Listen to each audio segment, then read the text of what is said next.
Hello, everyone, and welcome to episode 195 of Kouryer Podcast. And yes, we're only 5 episodes away from episode 200, the end of season 2 of podcast. And also, please do give me some suggestions and also leave them down in the comments what the color of the next season should be. Like, because the first season was green, was kind of like a particular shade of green, but then it was blue. Then I don't know, maybe the next season will be yellow, red, orange. Who knows? Let me know if you have any suggestions, or maybe pink. Who knows?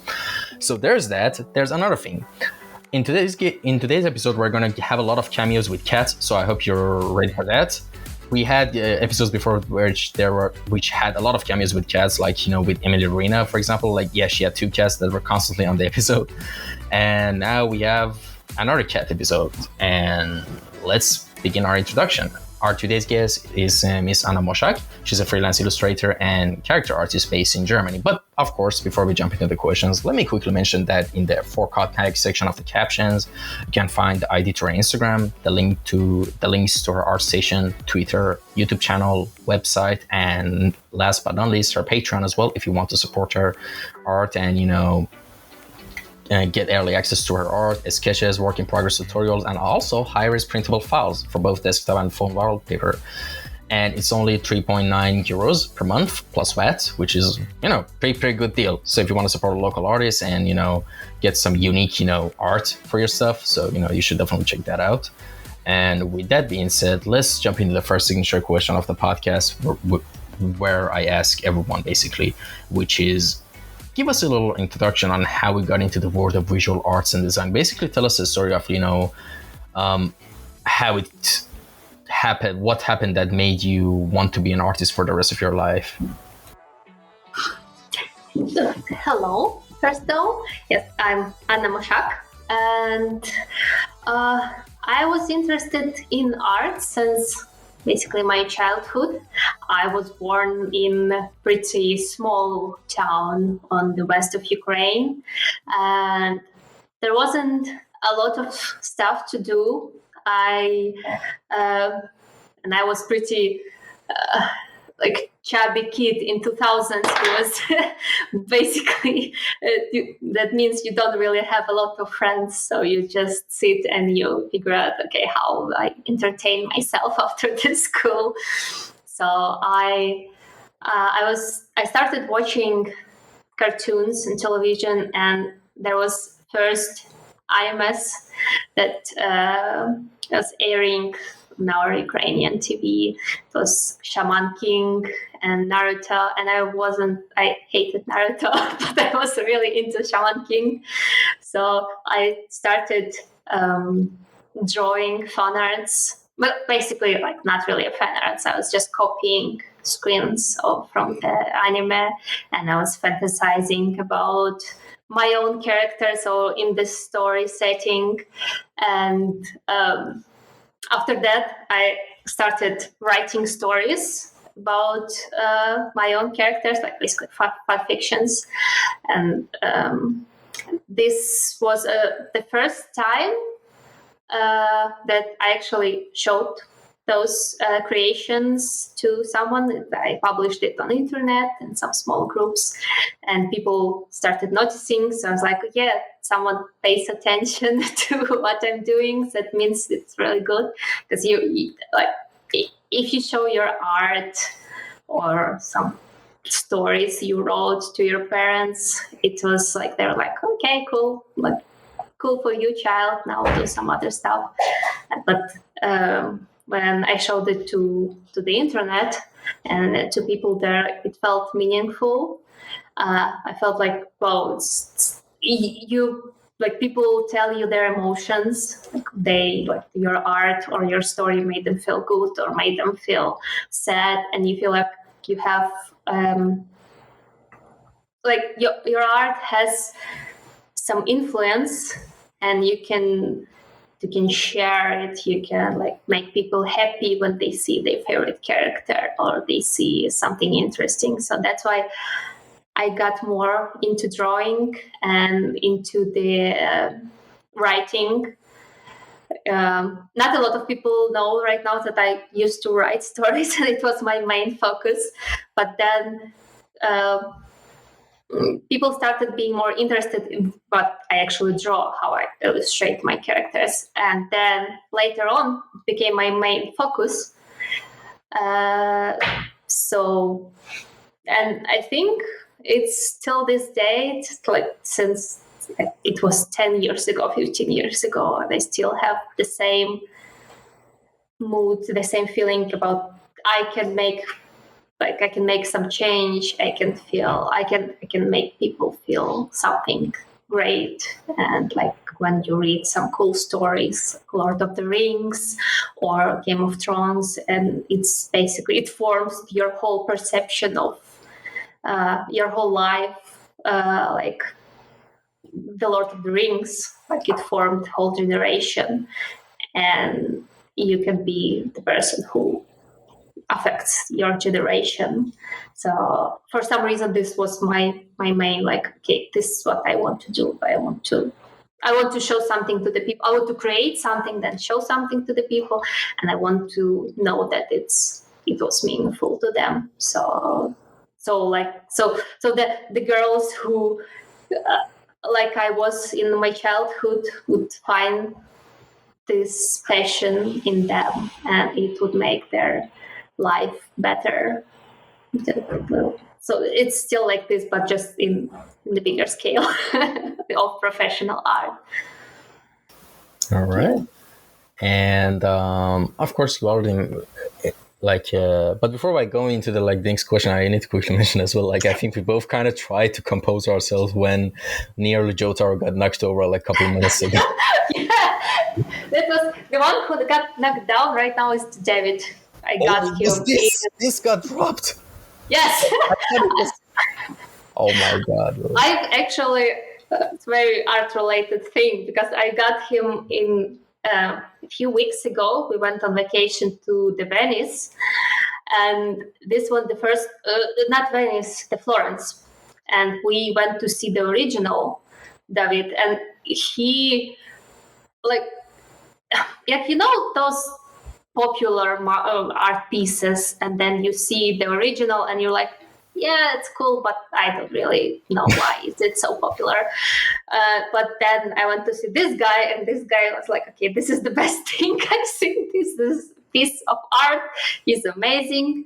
I don't know why, where I have been before, not seeing him live, just all this anatomy. So I got myself him for the reference and for studies, because he's white and I can change the color of the light and I can study light. And that's really smart. Yeah. Yes, original reproduction, it's really sturdy. So even he falls down, I think he'll be fine.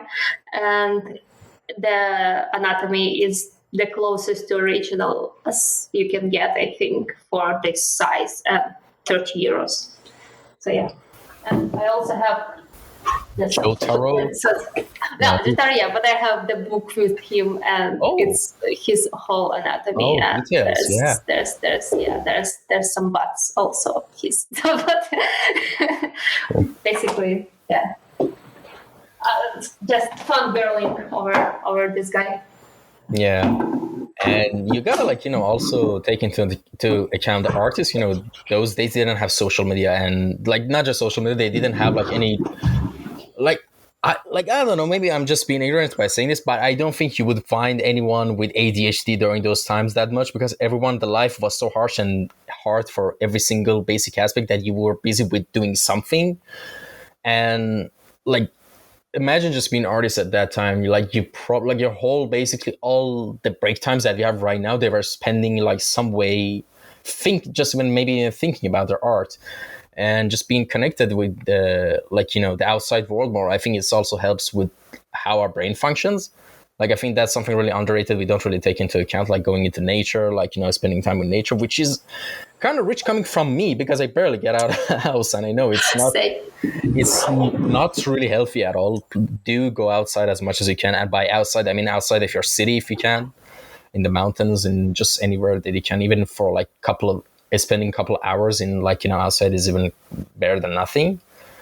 And it does wonders to your brain without you realizing, just breathing in that fresh countryside air. And Yeah. It's really curious because right now I'm trying to move away from distractions on the internet, like YouTube, like additional information you don't actually need and it does not affect you. Like, yes, memes are very funny and it's super cool and it's cool to procrastinate to them, but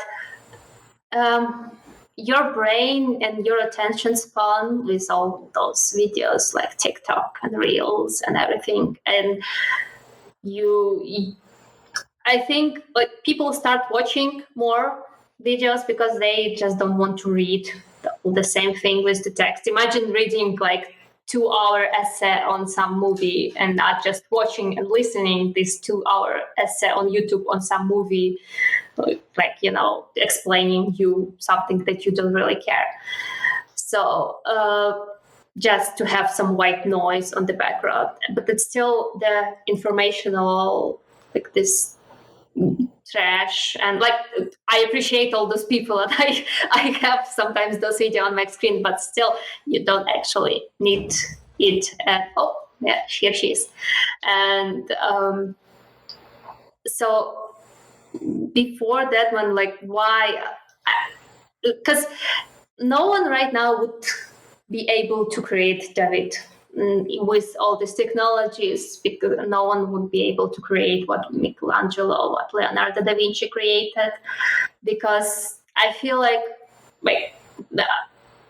it's all because of informational and ADHD. I don't really think that there was ADHD before that because there wasn't so many distractions. You wasn't possibly physically to be distracted by something because there wasn't anything like this.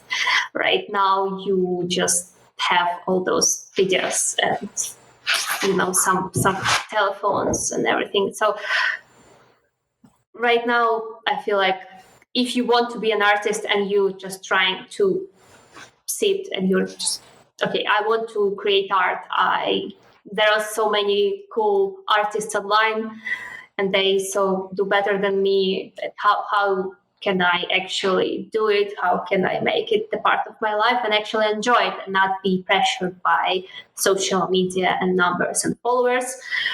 I think the first thing that you need to do is actually to focus on yourself and focus on what art means to you. And if there was no one on this earth who could appreciate your art, like, I don't know, imagine you're the last person on earth, would you still be doing art? Like, would you be still, if you had all the money in the world, would you still make it a part of your life? Then if yes, then yes.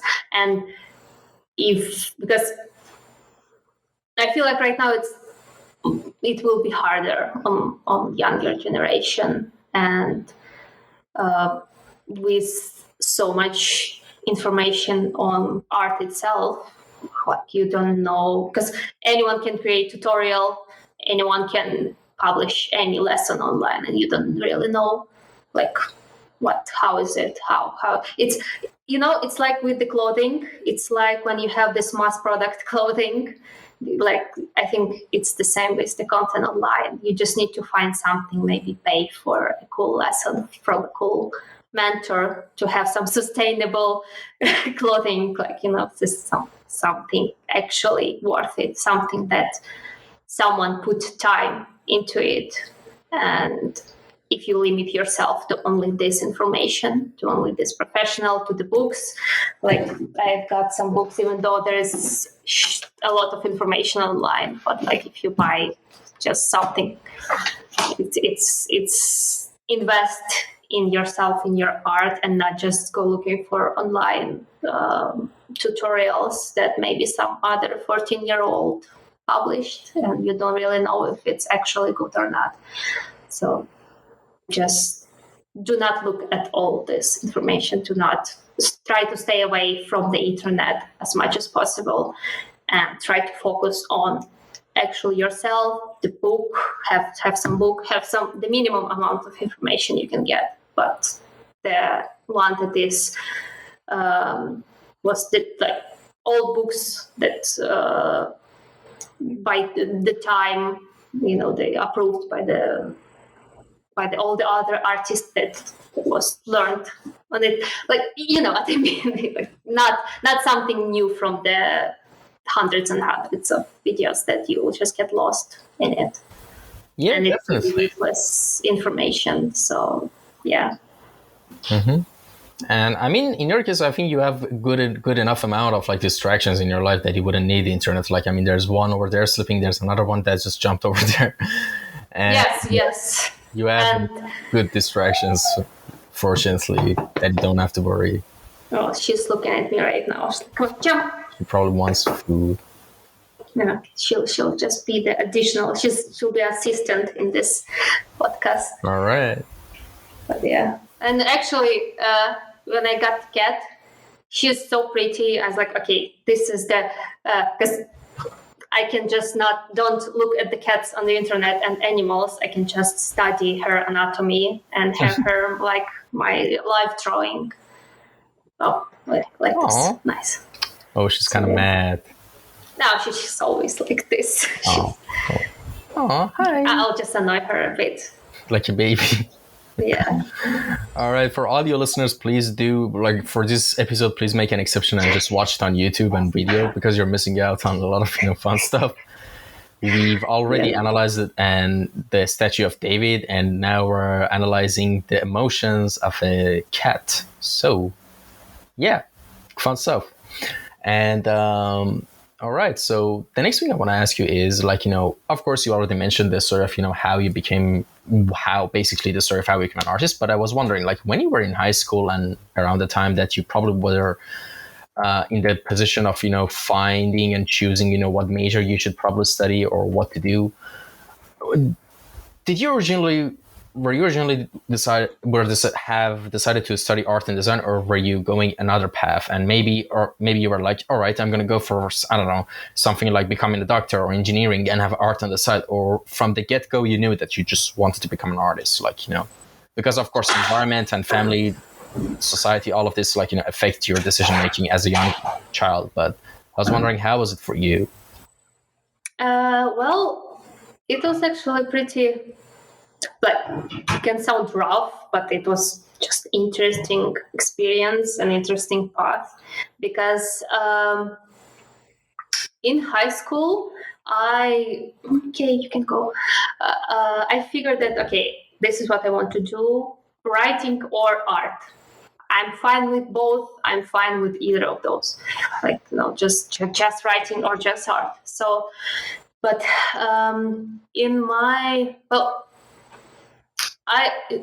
due to my family situation and just there was some rough stuff in terms of, okay, art is not like real job.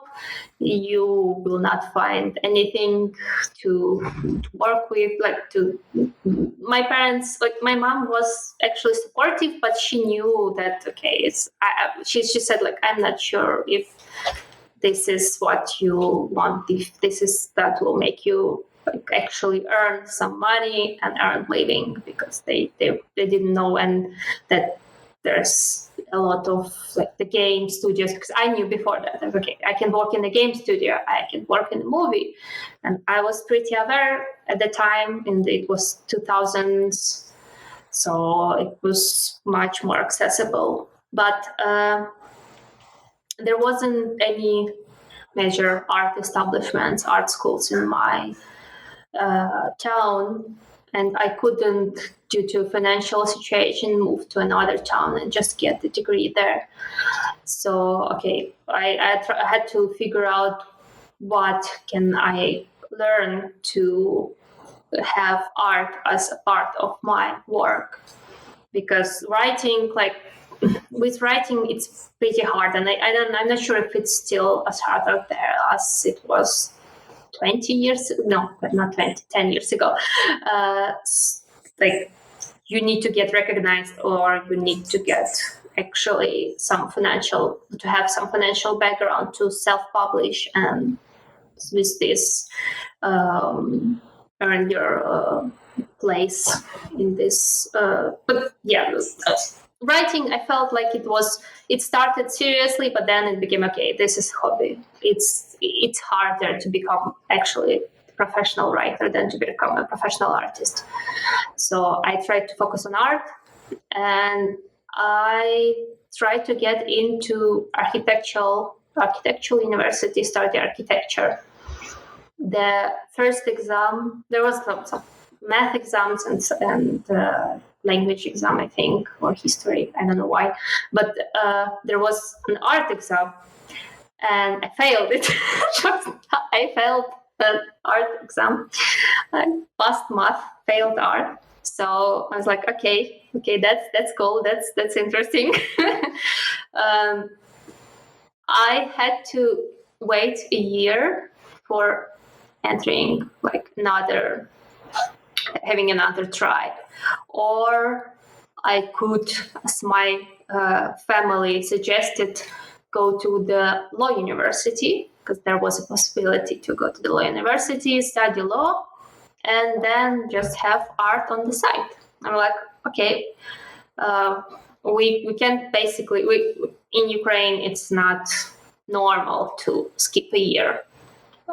It's not normal. You need to go after the high school. You need to go to the university. If you skip the year, it's not normal. It's something wrong. And so I went to the law university. I studied law for 4 years before I got my bachelor degree, if it's the right term, like 4 years, the first diploma. And then I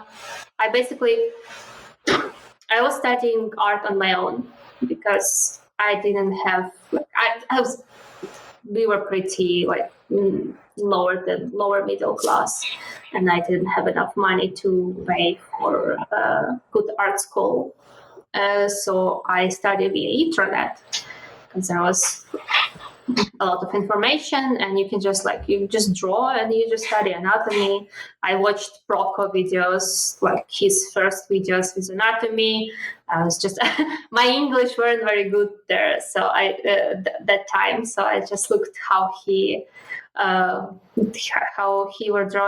drawing, and I just repeated after him. So and I think that's how I learned English, just by watching the art videos. And suddenly, then in a few years, I started to understand what they talk, what they say.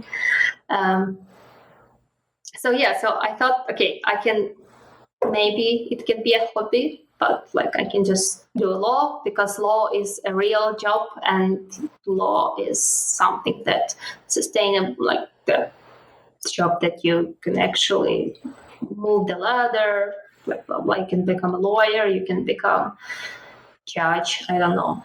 So, but I figured I'm not really interested in the law, even though it was pretty fun to learn, but because this fear that is so corrupted in some ways. So if you have skills, like your actual skills, but you don't have this background and you don't have enough money, you can't actually become successful, I think.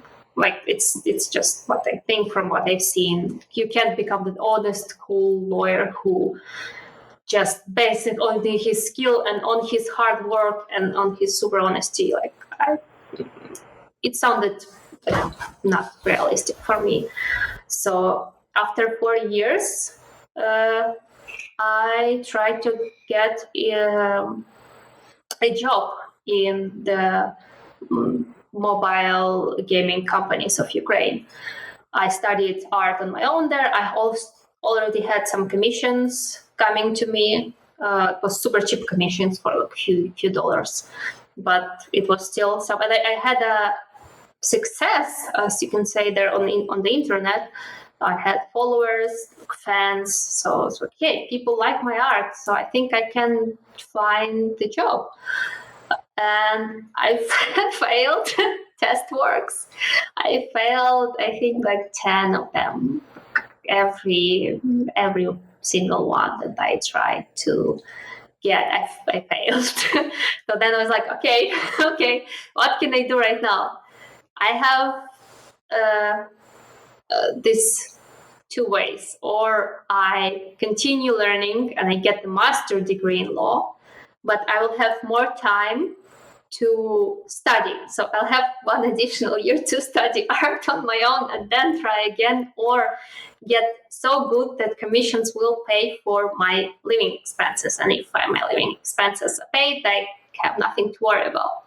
But like, how much do I need? Like 400 euros per month in Ukraine to actually be okay? I think it's like, okay, just try a bit harder. So, or I can go and again to the law study this year, but go to become a lawyer. My degree was master's in international law, so I could become a teacher. If you're a master, you can teach, not just become just a lawyer or be in the law and politician and stuff. So teaching law was also like something interesting. It's kind of creative, I feel like. But yeah,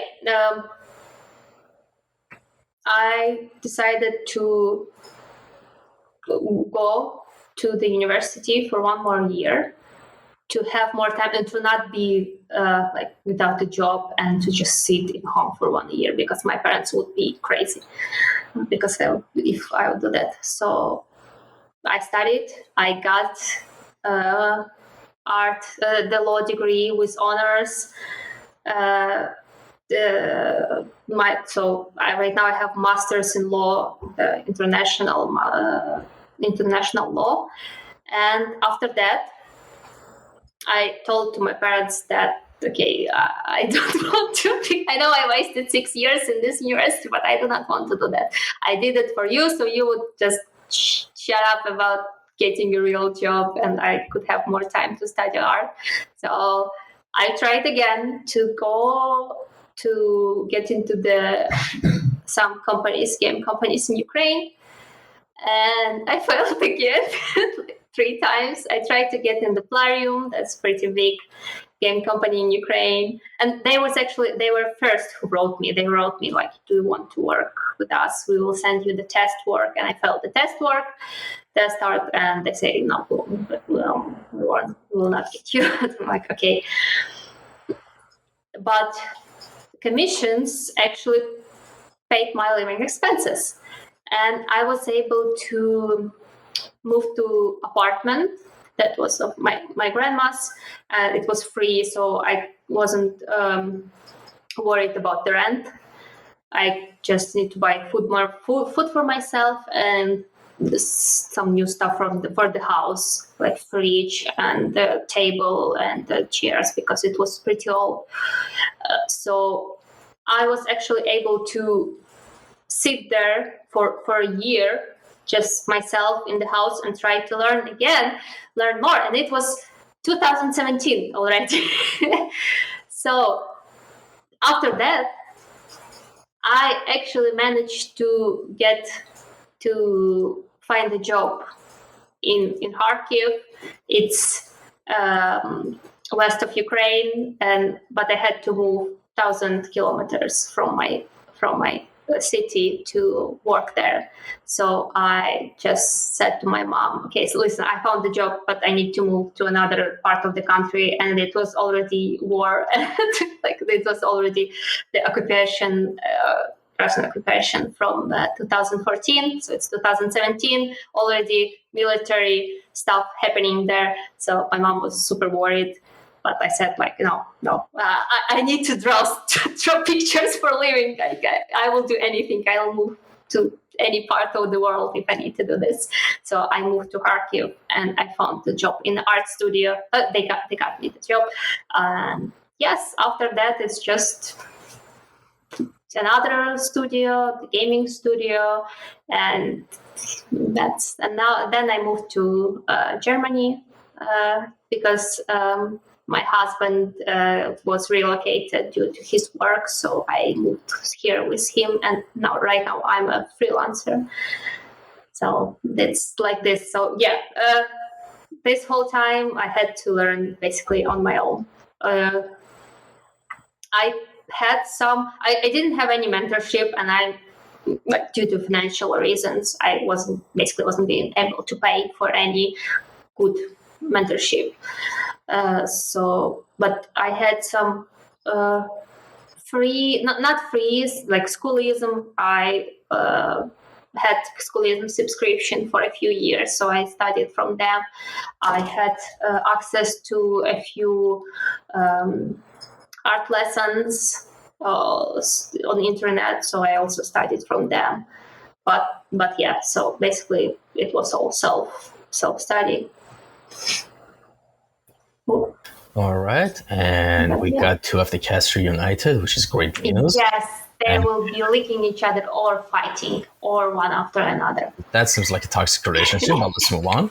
And it's kind of like, interesting. Like during this whole time that you were like telling your story, I was just thinking about one thing, and that one thing was the fact that, sure, you might not have like a million followers, you might not be the greatest artist right now in the industry, but your story is like, pretty interesting. And the main thing about the whole philosophy on your podcast is from day one was documenting stories. And regardless of like, just because people usually like we're living in an age that everything that's always highlighted, yet we're not listening in actions. I'm listening to it. And but the thing is like, in this day and age, like people just look at like things that they really shouldn't look at. Like, I get it, but if you look past those things, you get some like pretty interesting stories and answers, from people, if you listen to their stories. Like, I've had a lot of people on my podcast by now, and I've had like really interesting conversations with most of them. And this episode, I think like we've been talking for like just 32 minutes, and I've already gotten a lot of like interesting stories and things that we can talk about and point out. So just outside of I usually say this at the end of this, but I'm just going to say it now. Thank you so much for actually coming by, because this conversation is really going well.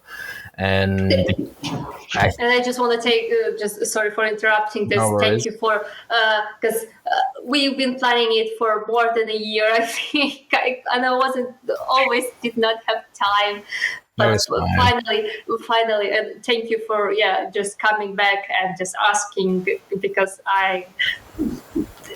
it was hectic, and I wanted to do it for a long time, but it's always this whole thing just took so much time and energy. Yeah, no worries at all. And the thing is, I always like, keep in touch with, guests, and like, let's actually see.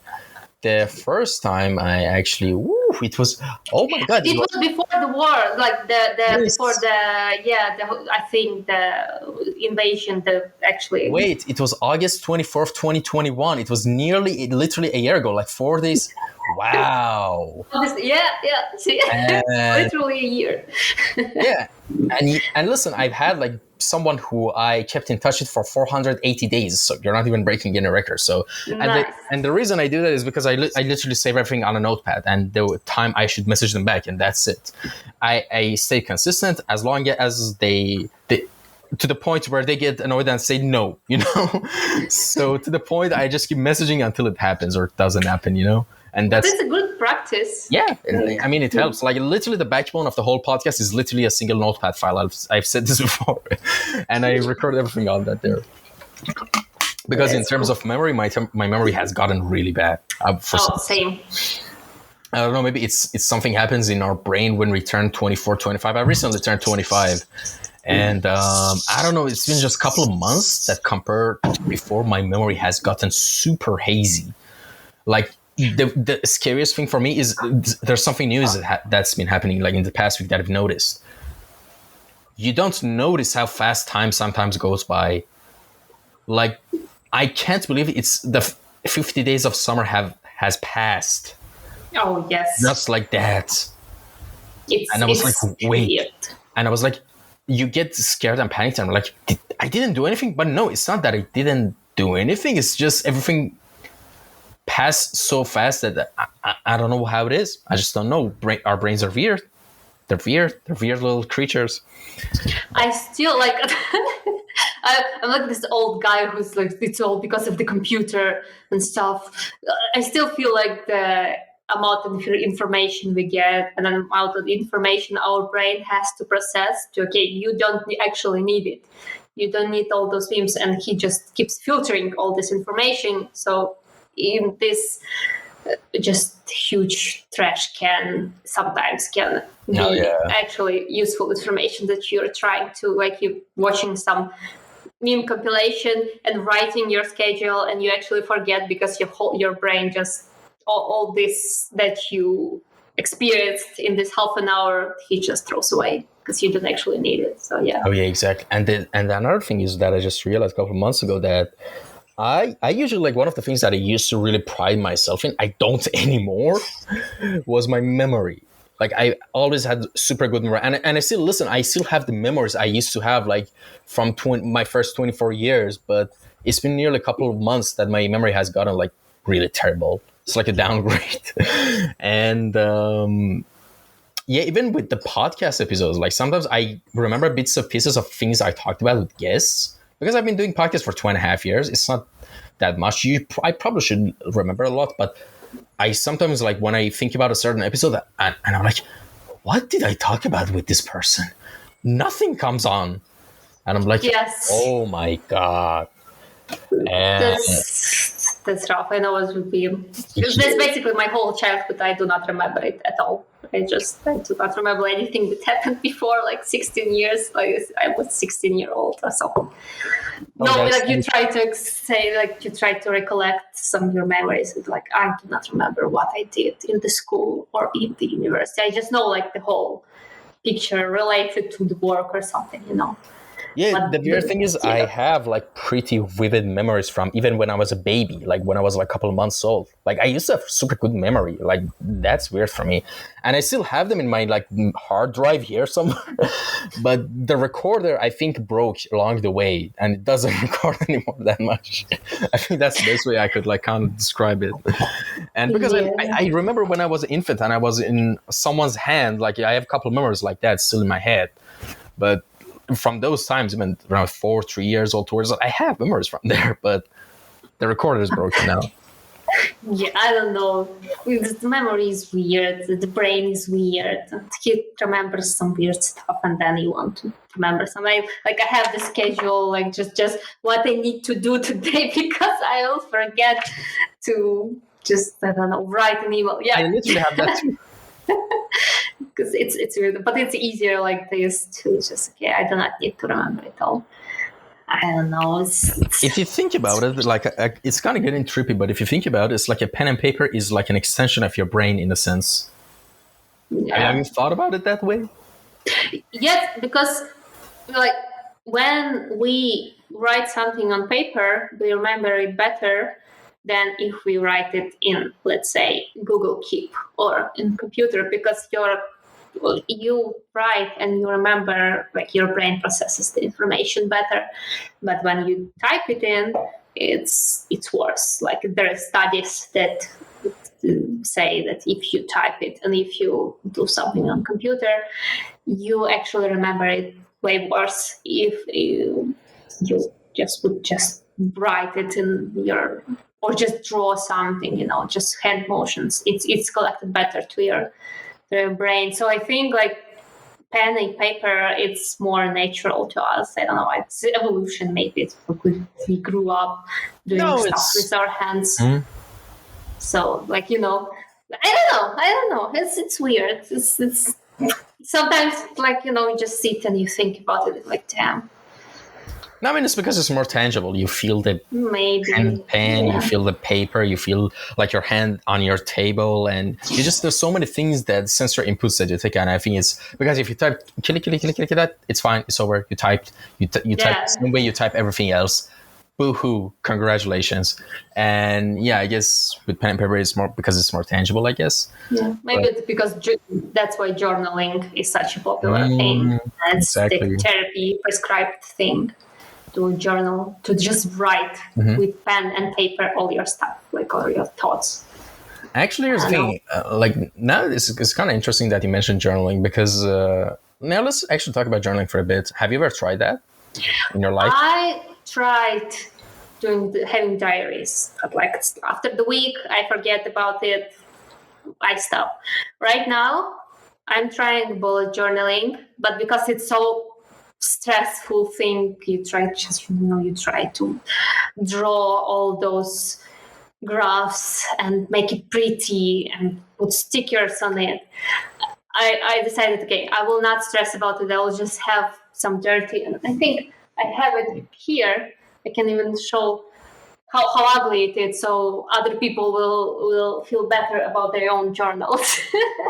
but yeah, I'm trying it to actually keep memories.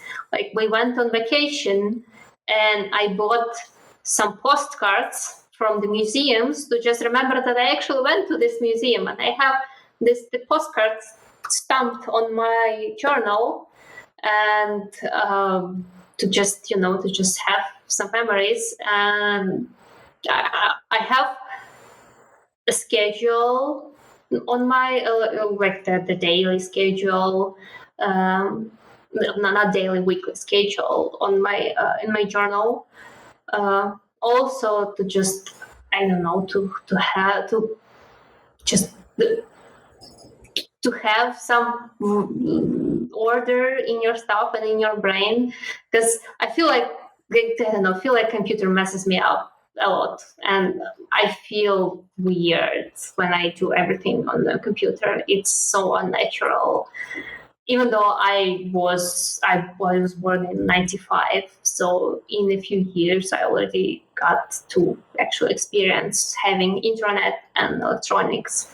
So computer was with me my whole life, and it should be natural, but it feels so unnatural. I don't know why. Even writing, even drawing right now, I'm trying. Like I started drawing with pencil and paper.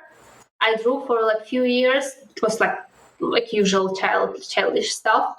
I bought my first tablet in 2012. So I was like, I think 14, 16. So it's pretty young. So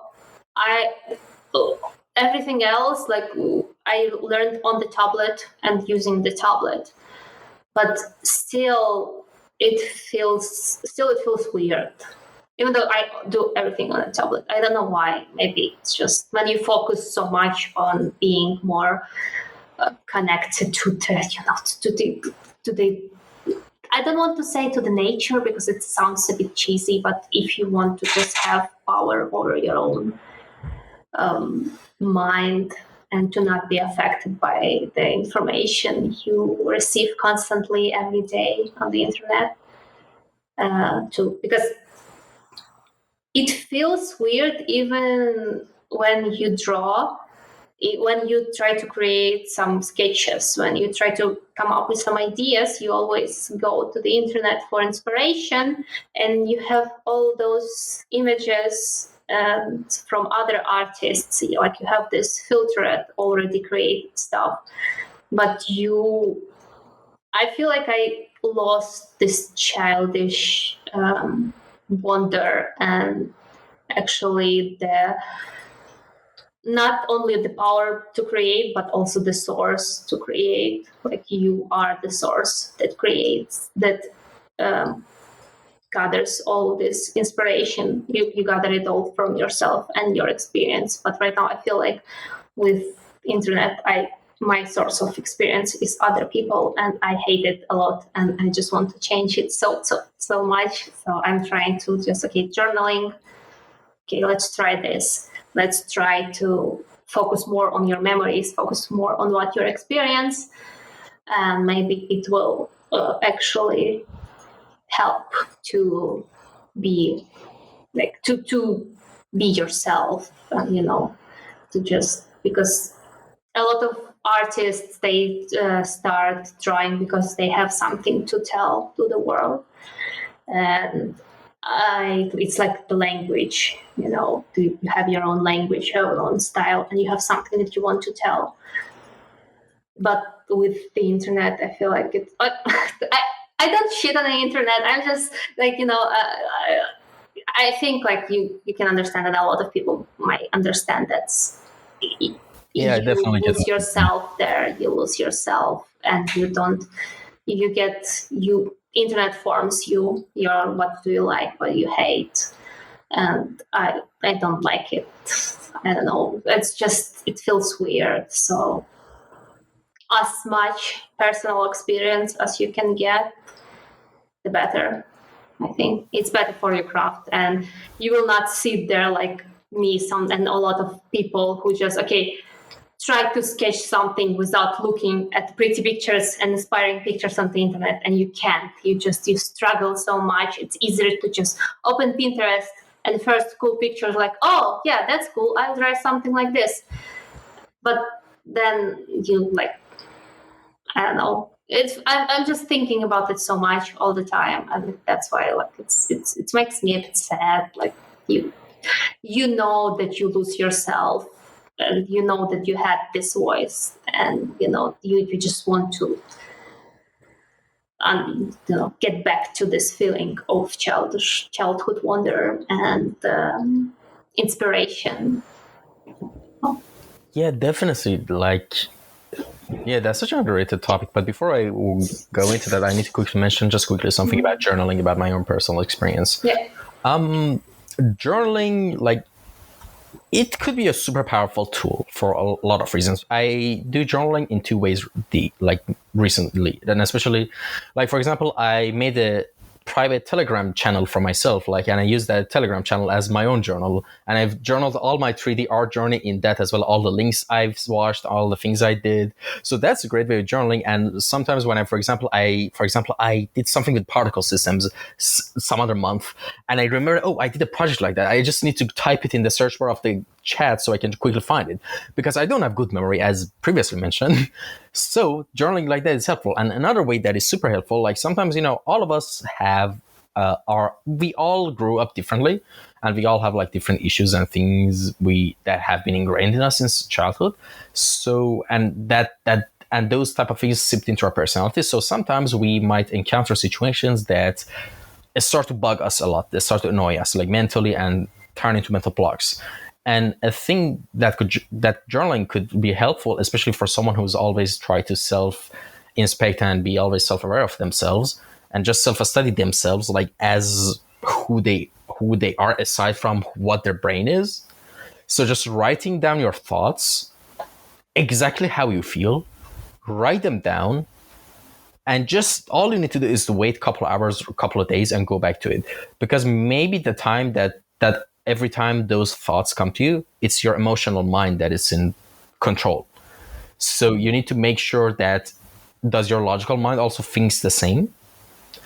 Or are you being controlled, or are your emotions running the show? So journaling that way is also pretty helpful. That's like a method that I've found that it's been super useful.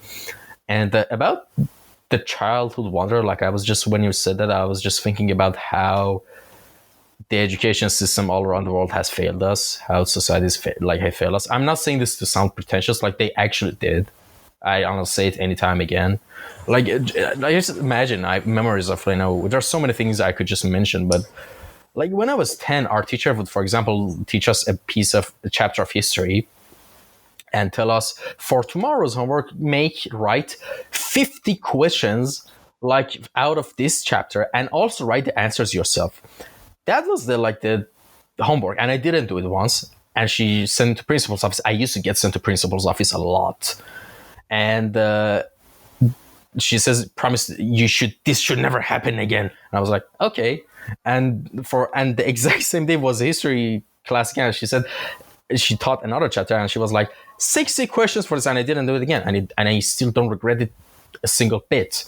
And like there were so many things like this. They just want to. The education system just produces like good workers, good obedient workers that say that whatever dumb thing they tell you to do, you will do it obediently, and you will kiss your hands for it, and be thankful. And that's one of the unfortunate things. But now, and aside from that, but I remember I've always been like a super creative kid, and for multiple reasons, I've never got to like explore my creative sides because of like not being in the right environments. But I remember like I was so connected with my inner child even back then that I could see like what little me would imagine. Like I would see, for example, mountains opening their eyes and just running around, and there's things like, for example, why make a building out of potatoes and just have a helicopter out of carrot on top of, like, crazy stuff like that when you're a kid. And that kind of imagination is super helpful as an artist if you can keep it or cultivate it, when you're grown up, because when you're grown up, you're usually like, if you're fortunate enough to be in the right environments, you probably like have managed to, have parts of it still, but it's always a good practice to try to reconnect with your, inner child to kind of explore that, that well of creativity, Yeah. Do you feel like in the school, have you had this lesson that, like subject, that you feel like if you had a better teacher, it would be your favorite subject, but because you had a shitty teacher, you just hate it? Actually, yes. Which one? Because I remember that I think there were multiple ones. Like, it was pretty rare, but I think it was one time I had a really good physics teacher in university, and of course, by the way, I dropped out. But he was a great guy, by the way, like a lovely guy. He was such an amazing, awesome dude. And the way he would teach physics, I would just look and listen to whatever he said. I was just listen, and I was interested, and it made me, go study more physics and watch videos on YouTube and be interested in it, because he was just so good at teaching and being interesting about it. And but for example, just a major one I remember, like when I was 9, I remember in one of my literature books, I was bored. I was a creative kid, by the way, and I think I passed like 70 pages into the future lessons, and I found a bunch of pages that you were supposed to write like essays in it, but I like doodled and draw some stuff in it, and I got so scolded by that. They called my parents in to see, like, well, your child is not studying, look what he's doing. Like, imagine a creative kid being scolded for, Yes. heartbreaking, It's like you didn't do anything wrong, and they just... You're scolded for being creative. No, you should do this, be regular ruler, and just, oh god.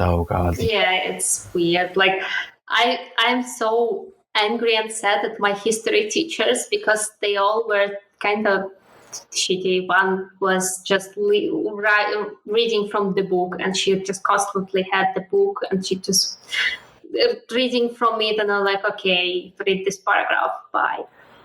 But I feel like if I had a better history teacher, I'd be so interested in it, because like history is literally just like the history, it's still fun to learn, because it's something like, for you, it's something like fantasy stuff, medieval stuff, ancient Greece, ancient Rome, and it's so cool.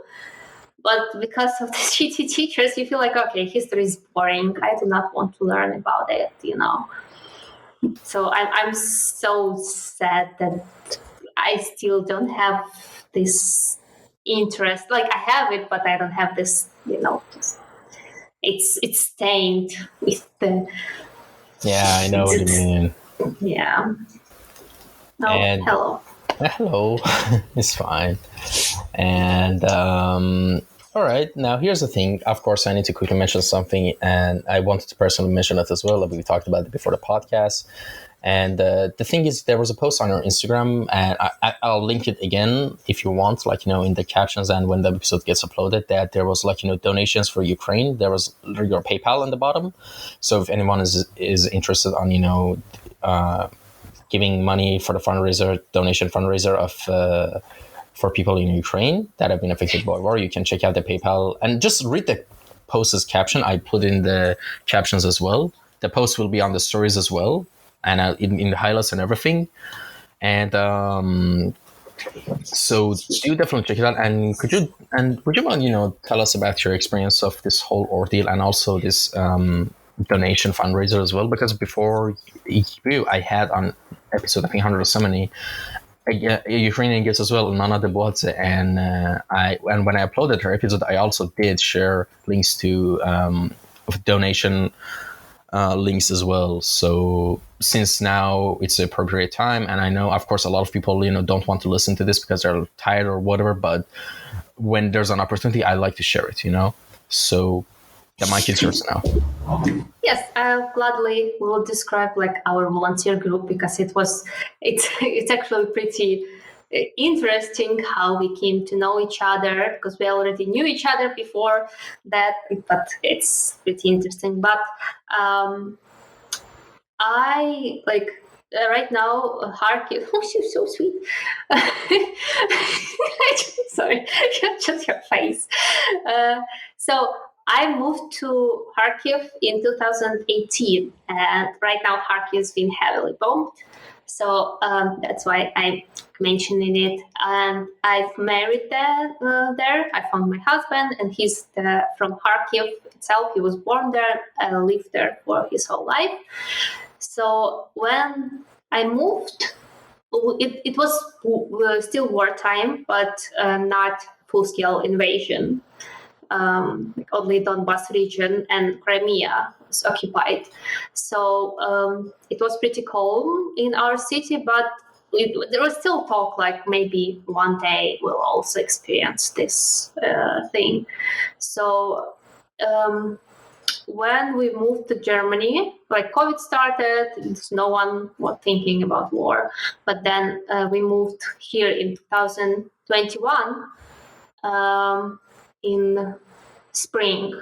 So there was already a talk about that Russia was gathering troops on the border of Kharkiv, and we basically just waiting for it to start. But we moved to the Germany, and it was okay. We were just watching from the distance.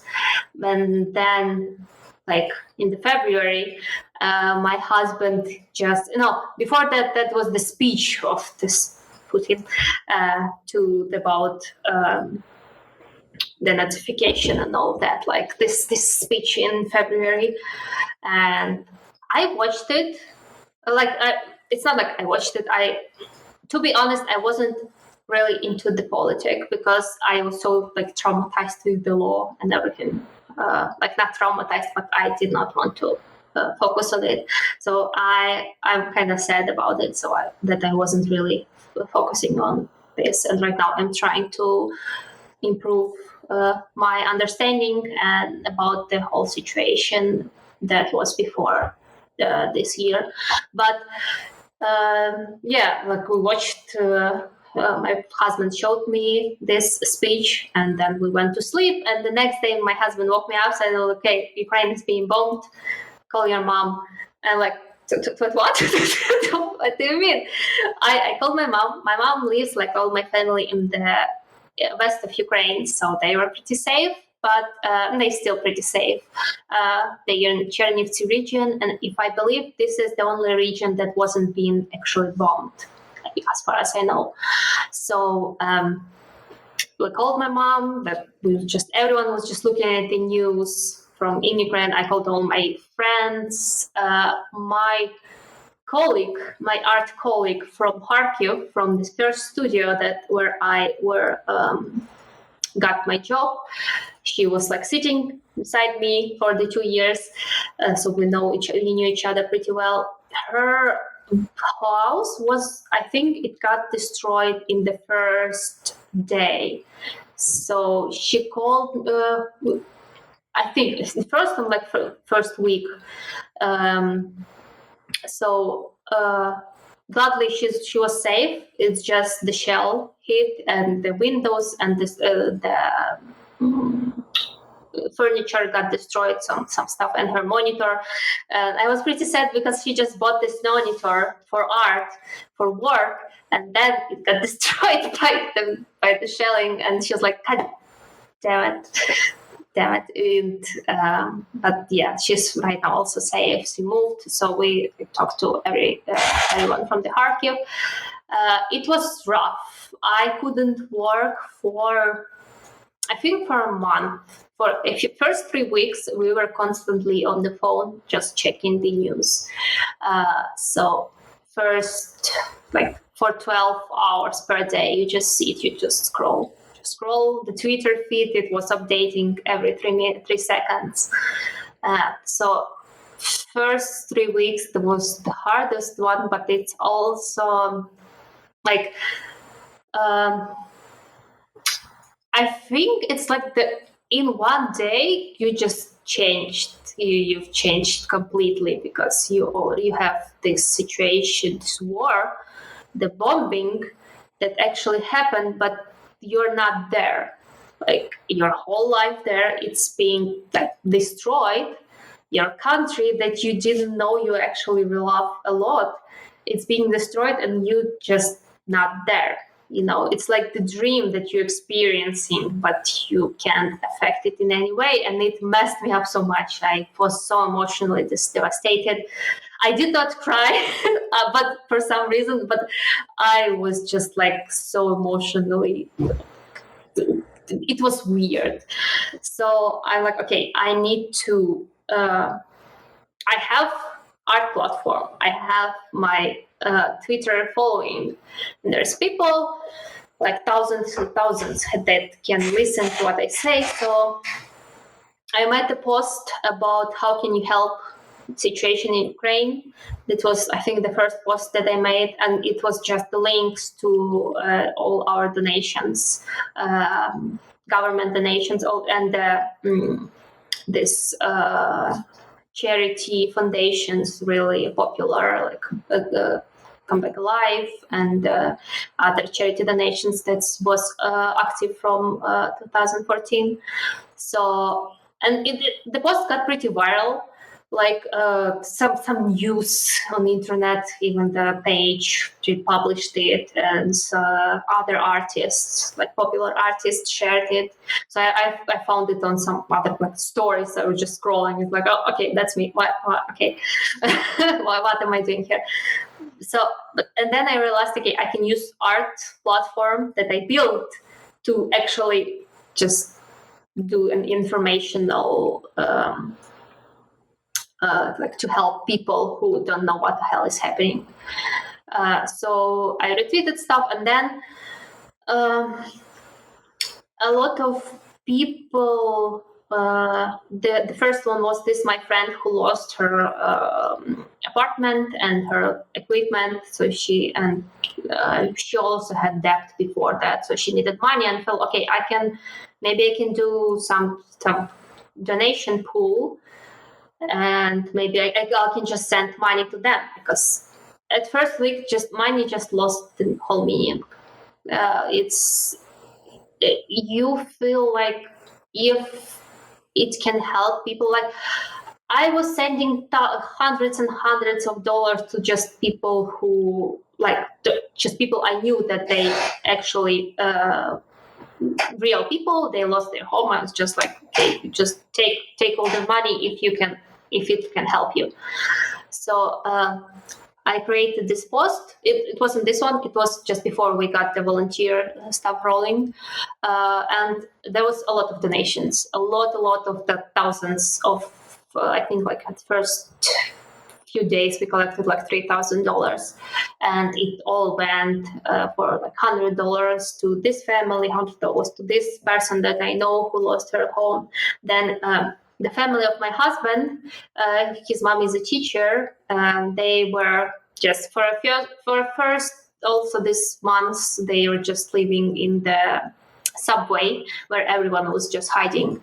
So, and they knew a lot of people who lost their homes also, like the colleague teachers, students, and everything. So she would just pass me their contacts, and I would send them also money, financial help, and with that you feel like you actually can help.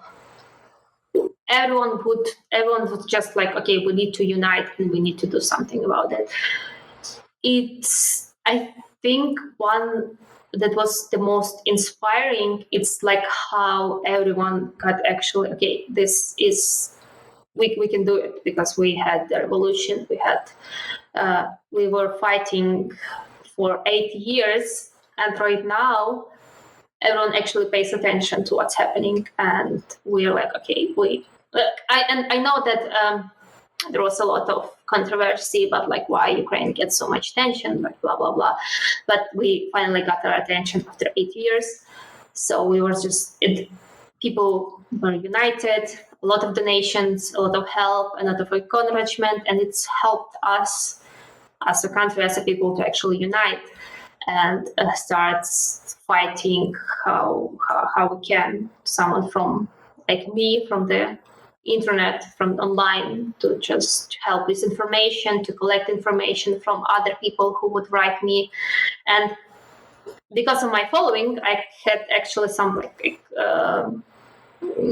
trust from people. So they would send me a lot of information from their countries, like who opens borders, who has like some taxi discounts for Ukrainians, who has like the home, who can they share. So all of this in DMs, this information got, I was sharing it to all other people. And then I think, it started after one popular cosplayer from Ukraine that I got to know from my husband, because she knew my husband, because he was photographing. His hobby is photographing, so he took photos of cosplayers a lot. And she knew him, but she knew me, but she did not know that she knew me, that she met. But then I saw in her stories, she said, "Okay, I need someone from Ukraine, from abroad, who has a PayPal account, so we can collect donations from our page." Because Ukraine at that moment did not have active PayPal. Right now we have it, but before that you couldn't send anyone in Ukraine money to via PayPal. And I had German PayPal, so I wrote her and I said, "Hey, I have this PayPal, and my page was like, it had a few thousands people on Instagram page." And she's like, "Okay, well, you feel like you look like a trustful person. I'll just get your Instagram." And then she created the chat in Telegram with me, her, and the guy, her friend, who who is in Ukraine. He's actually doing this volunteering of things. He delivers, he orders, so he is just our guy on the ground. And we were. She's also in Kiev right now, and she's the Phoenix fatalist, Maria Karpenko. You can find her like on my. I shared the reel in my story recently, and she's also in my post. I tagged her. So yes, she has like 100,000 people on Instagram, so she has more reach than me, and she also collected donations for us. So I accumulated them, and I would just send them to this guy Igor, who is actually buying things and who is delivering every this support. And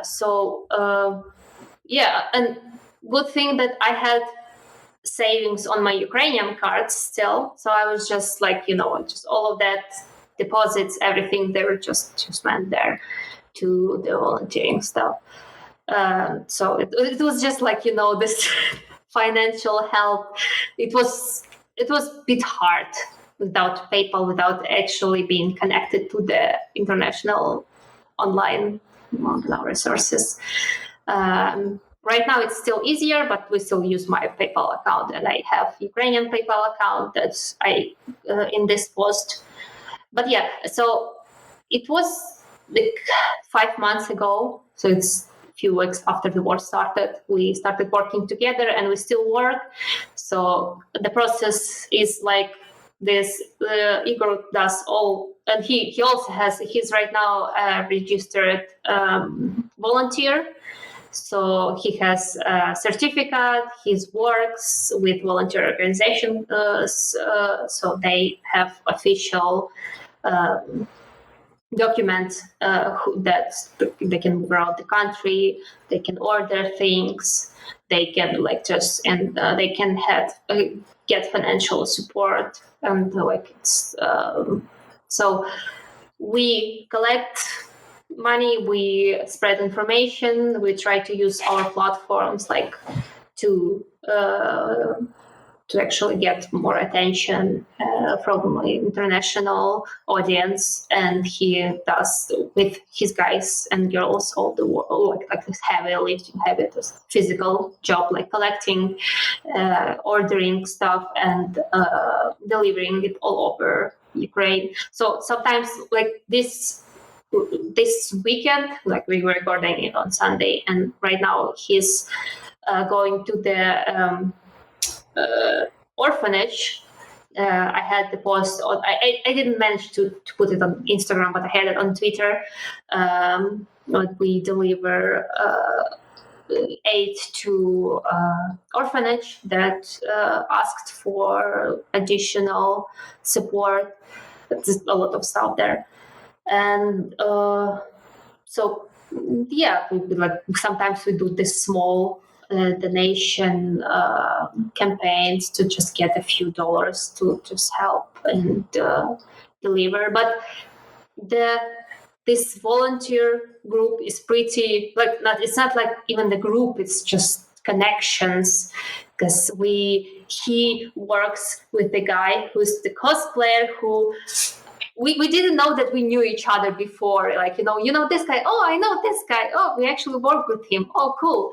So we just this before that, like a month ago, you were just cosplaying some anime guys, you were just drawing some anime guys, and right now you try to order some food for some for animals in Kharkiv, for kids, for body armor, just everything that you as a citizen are allowed to buy, and you have opportunity to get stuff not like the military equipment that you can't actually buy as a just citizen, but like anything else that you can. So yeah, that's what we do, and it helps because we collected a lot of money, we transferred it all. We just right now it's slower because the war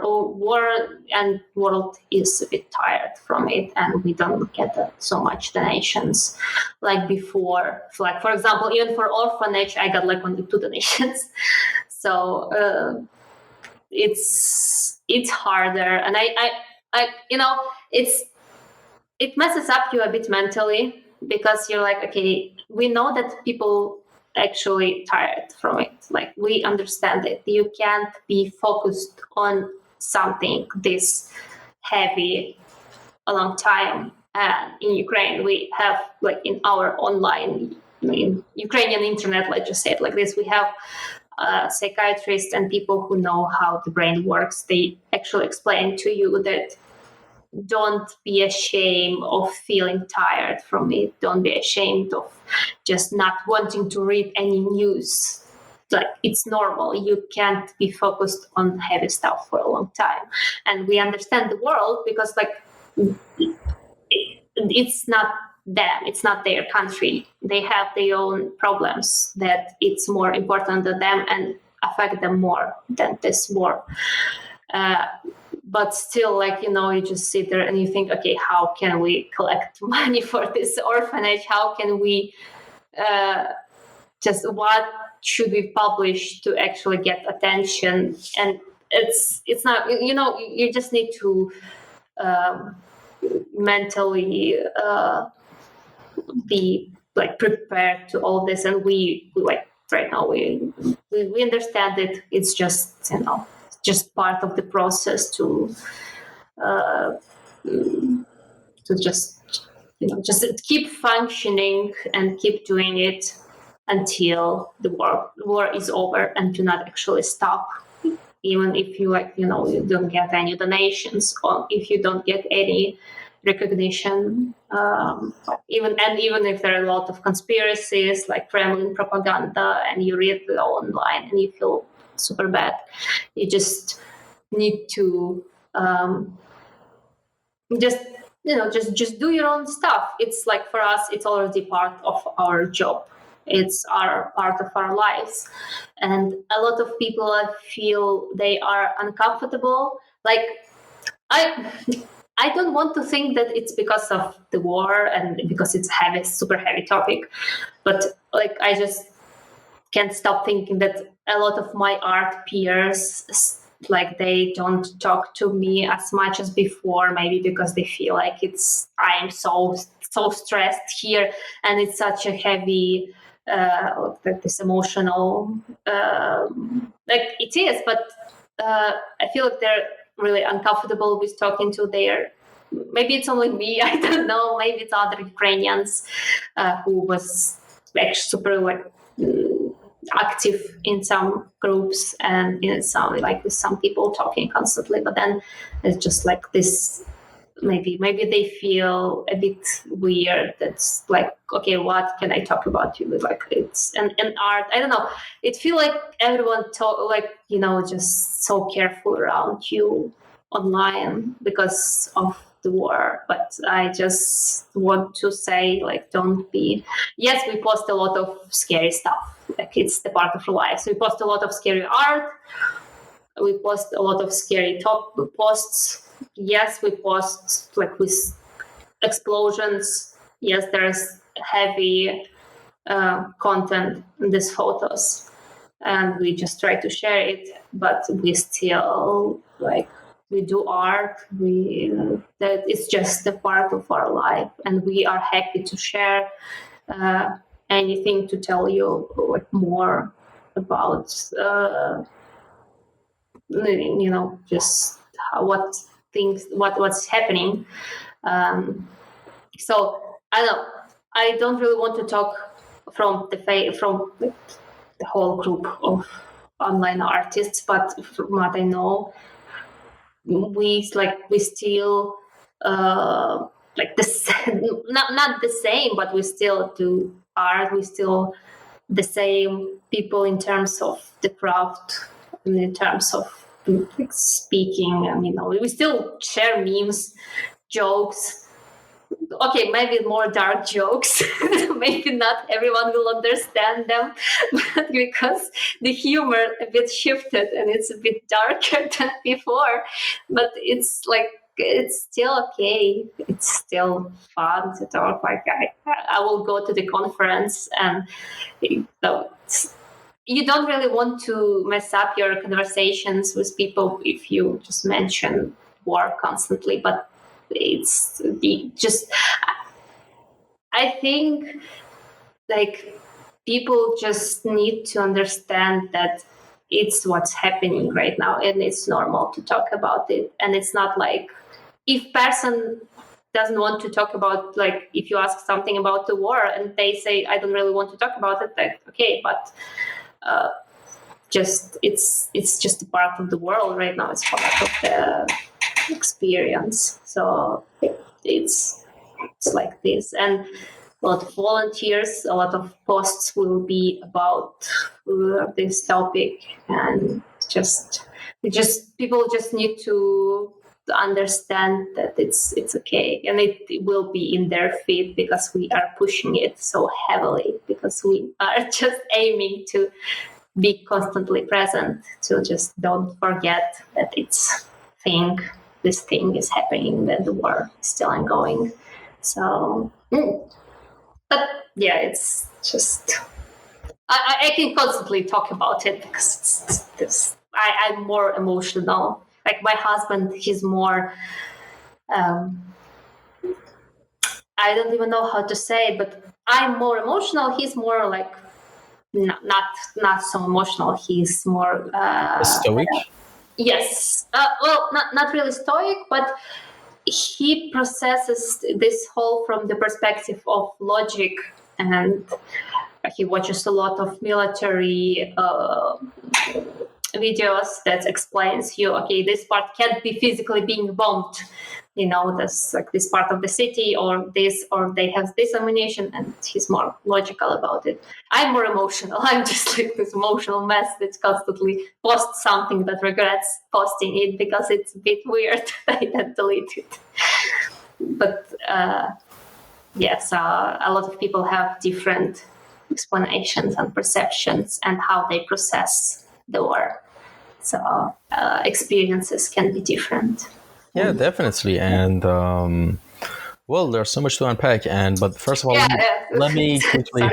No worries at all. No worries at all. I'm just quickly mention a couple of things. Which first one is like both today. I did this for the other episode as well when I had an Ukrainian artist as well with Nana, and I'm going to put the post on our Instagram of donations on my stories as well tonight.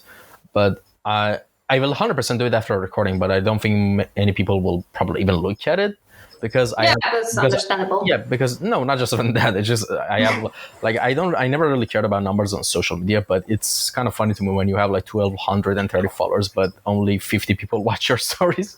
So majority probably have muted you. So I understand it. It's fine. Like I'm not doing the podcast for a particular audience. I'm doing it for me first and foremost. That's why I've been able to keep doing it for this much long. Like I've been kind of like egotistical with it, and I'm fine with it. But the couple of other parts are like not just Ukraine. Just imagine Afghanistan. How many people are talking about Afghanistan is over? And the thing that I've really like managed to understand in the past couple of months is that the so-called bad guys have won in this world, in the history. They've won. And the only thing that's in our power is just us normal people helping other normal people who regardless of what aspect of their life is unstable, help them be stable. And that's literally what we all can do with donations, with just whatever. Because trust me, Afghanistan won't be saved. Middle East won't be saved. Ukraine, maybe it's just me. I'm just being dark. Even Vietnam is about to get attacked by China. Like I don't think even Ukraine is going to get any. I mean, I genuinely hope so. Things get stable, but I don't see a bright future. Not in the nearest future. Yeah. And because the thing is, instability is good for the higher powers in the countries that are higher powers, and like the more unstable these regions are, the better they can control it. And that's just the sad like reality of it. Even Afghanistan right now, like Syria for years, Yemen, all those places. You think like America, like big superpowers, want stable, thriving countries? No, they don't benefit from that. They want unstable places where they can, just benefit from, and that's just a very basic and simple thing. It's not rocket science. It's not like complex political science or anything. It's just how cultures and countries have worked throughout history, and that they thrive off instability of other places. But yes, we don't have any power. We can't change the world, but the things we can control is like, our own lives and lives of people near us. And thanks to social media, it can be far from that. We can help people from all over the world when we can. And I mean, I get like it's so bizarre. Like you there's a war going on somewhere on this planet, but yet at the same time you see trailers for new movies. It's really surreal to me, It messed up us so much in the first weeks. Like you see that basically the genocide in Bomb City, and then it's some Genshin post, and you're like, Jesus Christ, there's two different universes. But yes, and I think and I'm so sad because like we all know that first few weeks in Ukraine, mostly because of the Kremlin propaganda and bots, and they use the heavy situation in other countries as whataboutism and to just shift the attention. And I'm so sad because right now I don't see like actually posts from other the regions of other countries that are suffering from the same problem as we from the war and hunger.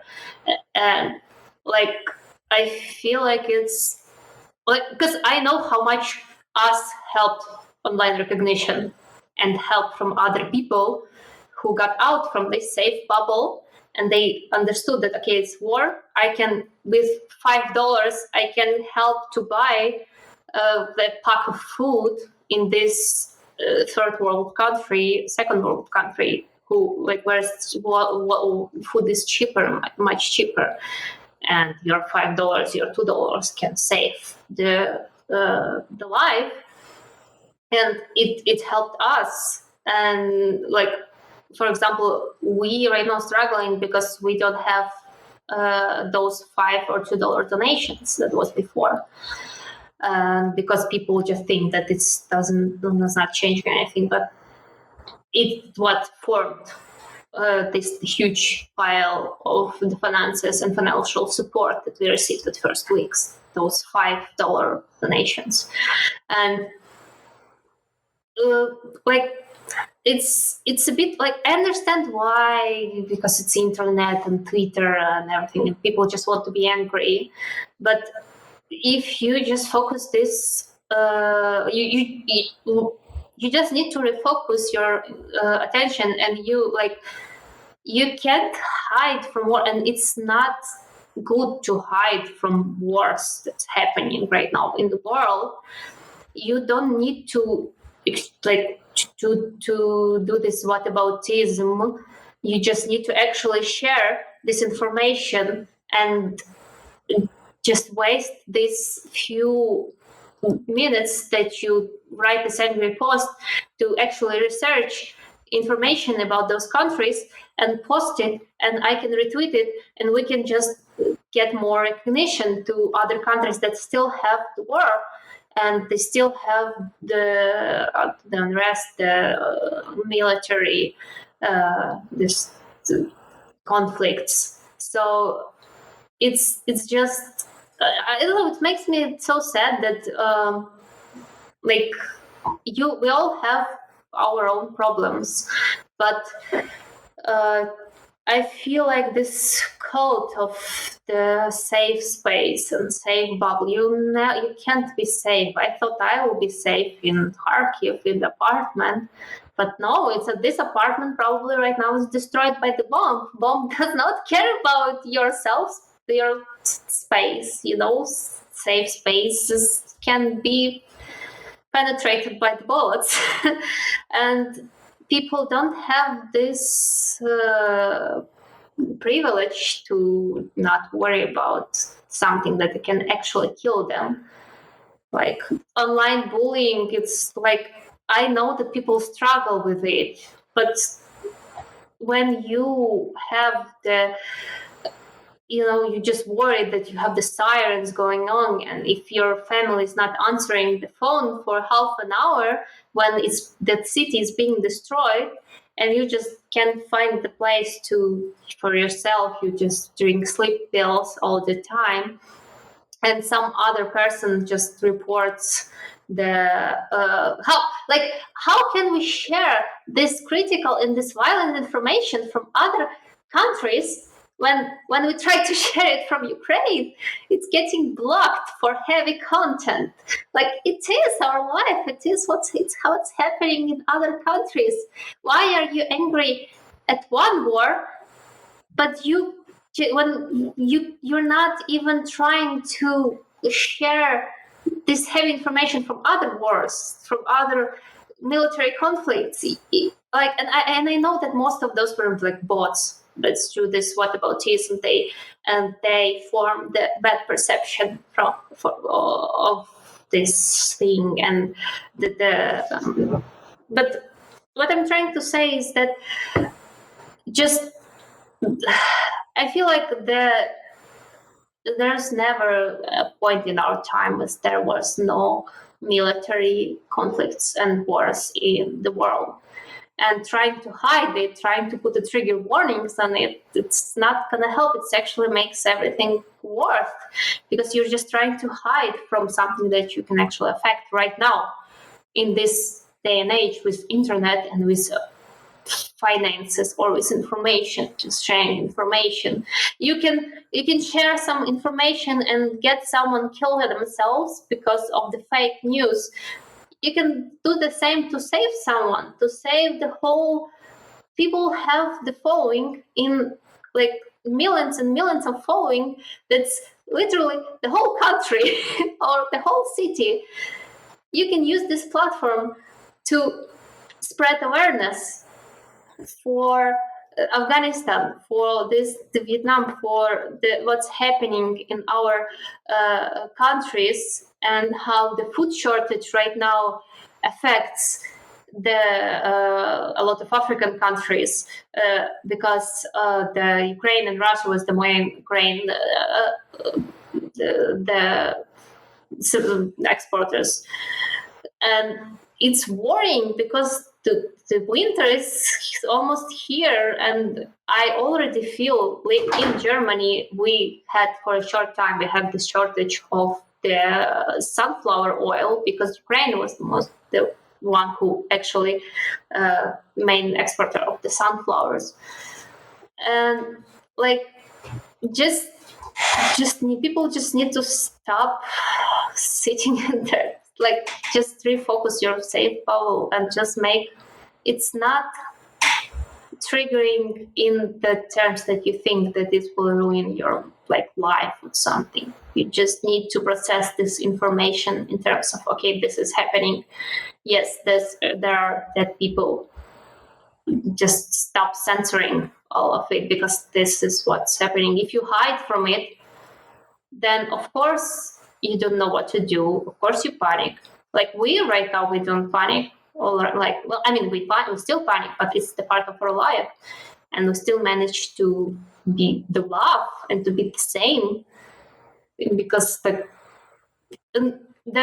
amount the people became much stronger, and right now we understand how other people feel when your word does not get recognition, and how does it feel to like not being heard or to be falsely accused of something, and but just other people just sitting and they just hide and just do not want to understand that it's bad, but it's the part of your life. It's not the bad that you need to hide from it. It's bad that you need to understand it and process it as fast as you can. As soon as you can, to learn from it and to actually believe. Because after the war started, and I am sitting here, my country is being bombed, and I'm sitting here and I'm drawing for life. Like, just silly pictures, but the war helped me understand that yes, this is what I want to do. Like, even with all that's happening, this is what I meant to do, and I do not want to change it. And I feel comfortable with what am I doing right now, and how I'm happy that I can help somehow. And I feel like in the end, this actually made me a better person, because I can understand other. I feel that I can love much stronger. I do not want to focus on stuff that actually don't matter, because when you understand that death exists and death is part of your life, forced or natural, it makes you love. Like, I got this cat after the war started, because I understood that I wanted a cat my whole life, but I was so anxious that it's like, okay, what I'm gonna do? How am I gonna? Because I move every year. I move to some other place. I move to another country. How do I get to care about this creature? But then war started, and I'm like, what am I doing? If I just go back to Ukraine and I die without experience of being around this creature, I'm like, no, I don't want it. I want to have a cat, and I will live and die with the cat. So I got her, and I'm so happy about this decision. And anxiety is like, okay, people hide in shelters from bombs with their pets. Some people, yes, some pets get outside, and we people, like, we feed those pets. We collect food.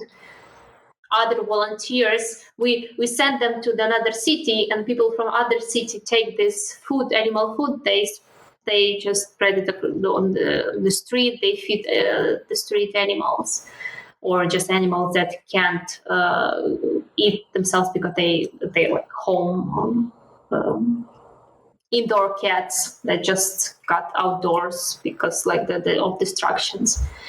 And like, I don't know, I'm just but then you try to explain it in some tweets and people just scroll it because like it's not as interesting as some new, I don't know, Genshin fan art.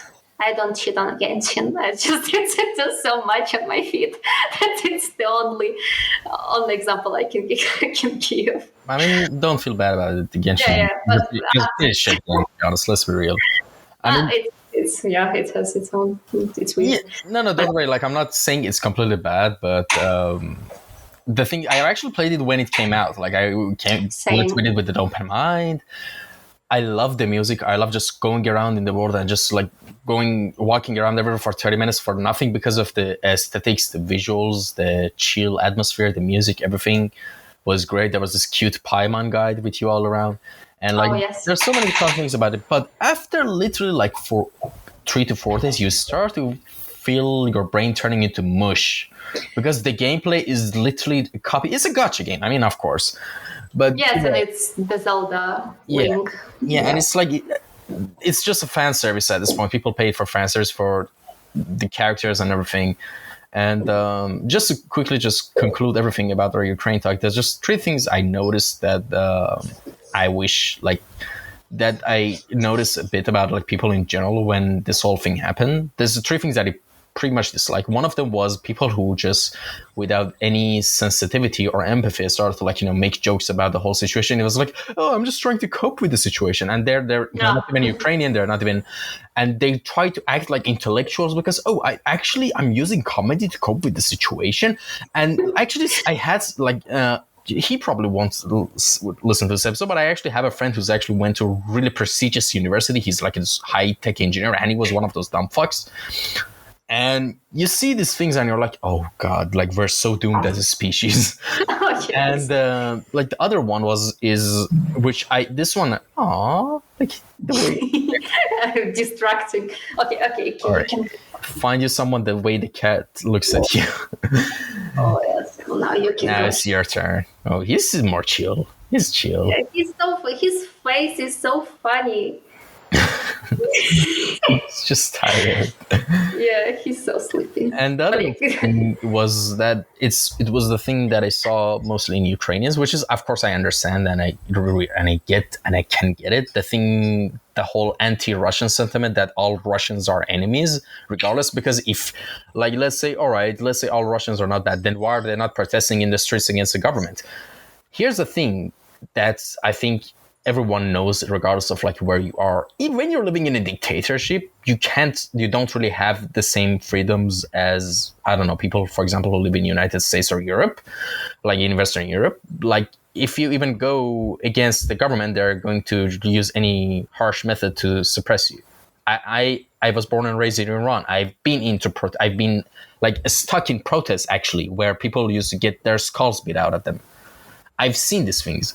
So yeah, I can completely understand why Russians would be hesitant to go into the streets and like to protest. I mean, a lot of them actually do and did, to be fair, but I don't like how this like super anti-Russian movement started. Like, they're just happy. They were just unlucky to be born in the government. So like, we should just try to be self-aware and not to make more divisive, like, mindsets. Like, that's one of the things that I just want to happen. And the other thing I want to mention, the third one, was wait, let me see if I can remember it. Oh my God. There was 2 things. First, there was the one with the jokes. There was one thing. There was another thing that, oh my God. Well, yeah. I remember. Sorry. The other one was you actually you mentioned the points where I actually want to just quickly brush on that, which is like a lot of people during this whole time where like basically the media boom exploded with the whole situation, which rightfully so should have happened. Was they were like, oh, then see, people are biased, and why, for example, people paid attention this much to this one were not the other places. But the thing is, like, see, this is another bad mentality. Like, you shouldn't just shit on when somewhere is getting attention because other, like, of course, I mean, they have a point, like, don't get me wrong. Yeah, it's victim blaming, basically. No, trust me, they have a point because the whole world is biased in general, like, for example, if tomorrow German, like, not German, let's say, for example, I don't know, a Western European country gets attacked, it would get more attention if, for example, a village in Africa gets attacked. It's a bad bias, but it exists.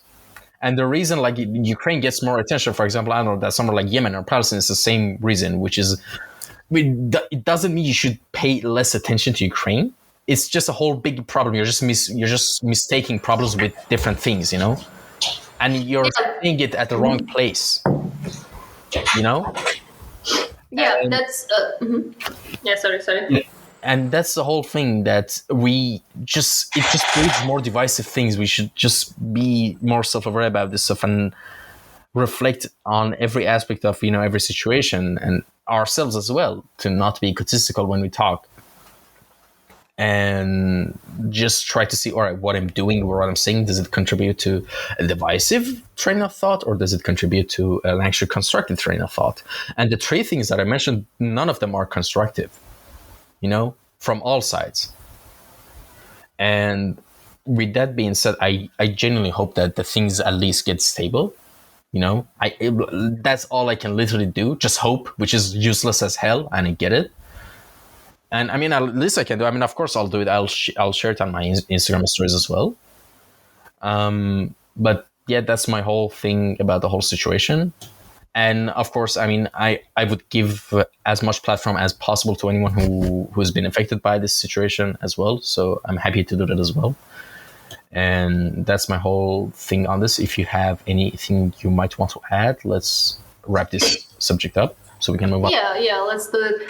What I wanted to say is, before I forget, on the second topic, I feel like there was a lot of emotions at first, first few weeks, from the Ukrainian side or from the international side, that and a lot of, it's like they confirmed a lot of the Kremlin bots, a lot of Russian bots that was stirring this whole to get as much hate on Ukraine for taking the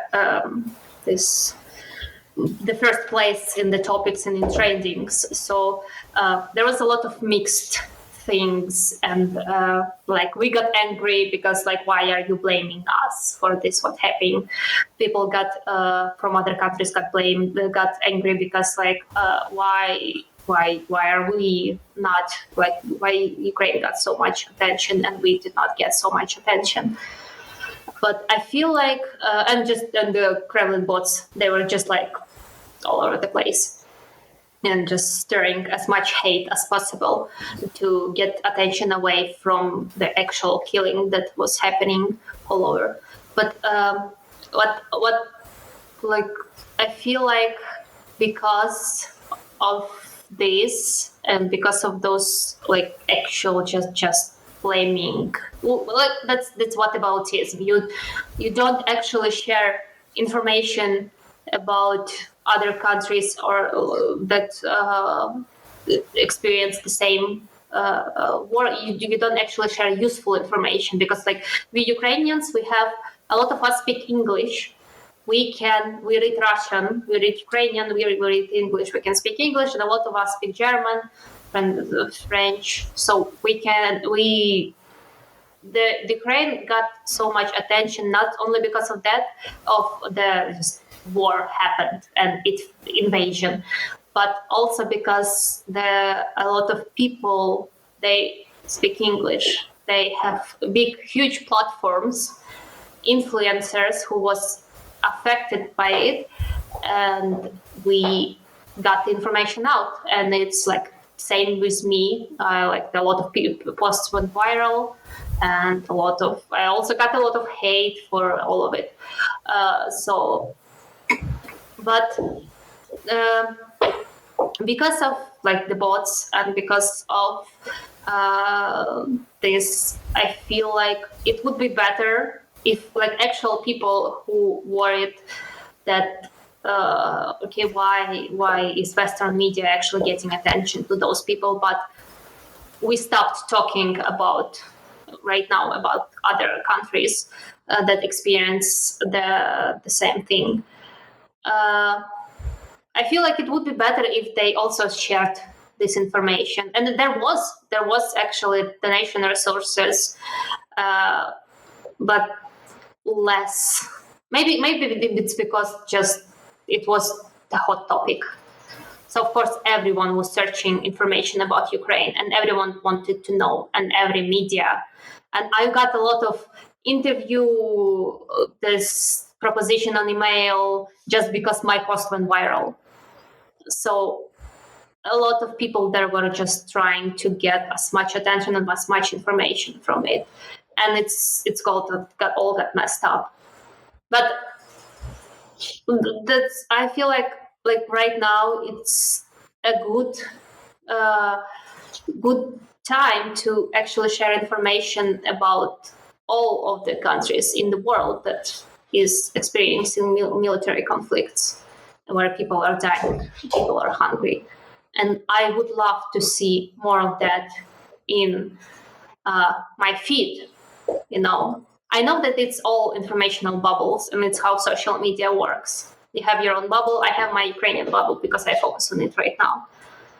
Other people have other bubbles.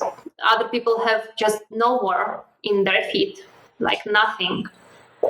So I don't even know how to fix this problem. Like, if the media was focused more, and maybe it's because like information about Ukraine gets more views. That's why it's more shareable. Like, people know that like there is military conflicts in Africa, Yemen, Afghanistan, but I don't know why it's not getting so much recognition. No, you know what? Actually, it's kind of makes me sad to say, but here's the thing. It is a sad truth, but let's say tomorrow, all right? Let's say tomorrow, America, United States gets attacked, all right? And the same reason Ukraine get more attention than other countries, America is going to get more attention than Ukraine, because no, of course, here's the thing. Yeah. Like, that's like the sad situation is has been seeped into all our subconscious somehow because of media and everything. That's like some places are worthless than others because of the economic situation of the said country, and that's capitalism for you, Yes. And yes. Here's the thing, that's one of the main reasons. I mean, of 100%, like, I agree with you. There were Kremlin boss that, I mean, of course they would benefit from the whole division and hate, of course. There's a lot, yeah. Definitely, but there was also like solid argument about the whole issue. But even the people who said the thing why we're not getting enough attention, their whole thing, I mean, they technically make a good point, but they're missing the actual big point, that the larger picture, And even with the whole thing where there's a lot of all Russians are enemies, that I think it was a hashtag by Ukrainians, because I know a lot of Russian people, and of course, I mean, any sane person wouldn't say all Russian people are evil, like technically by technicality, but it's just, you know what I mean? Like, there's a weird thing from all sides, And it's, sorry to interrupt. I just, so I forget to just about this thing that like, I understand this. How do you say it? That whole Russians are enemies, because you subconsciously understand that 140 million people can't be all evil, and I have art friends from Russia who actually helped and who actually donated via not directly, but via commissions, to our funds. So they support, but they can't go outside and to actually just get, busted. They get kidnapped by the government and they probably shot. Yeah, and like we understand it, but it's the topic that worth like another hour and two to speaking, because it's deeply connected to the history of Ukraine, to the history of Russia, to the history, because a lot of like Baltic country, Poland, they understand like our point because they were there.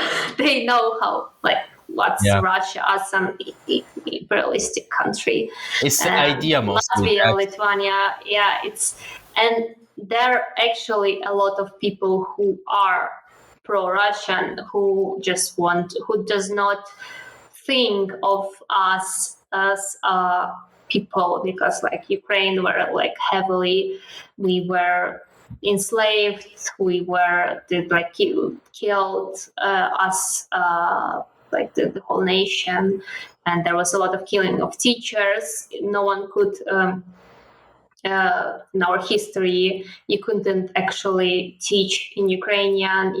A lot of our people and our poets were just kidnapped. So we have this deep. I did not know that I have it in me, but maybe it's something in blood that now you understand that we need to get away from them. But the Russians, even those who with good intentions, they think of us as brothers, and we do not want to be brothers and sisters anymore. We want to be separate nation and separate country who has no communists, nothing, no pro-Russian people, no pro-Russian anything. Like you don't have pro-French people in German government. That's like we are part of the France. It's weird. It sounds weird. If someone in Canada speaks French, they do not come to you to protect French-speaking people, because Russians, if you speak Russian, you are Russian. That's why, like right now, the topic of the language is so heavy, because if you speak Russian in other countries, if you have the big Russian population, they can just say, okay, we need to protect those people from oppression. And it's heavily pushed in the media. And there are a lot of people like this, but of course, not all of them.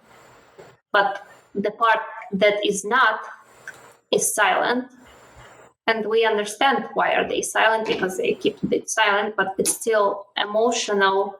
Like right now, we feel like, okay, we will not get any help from them.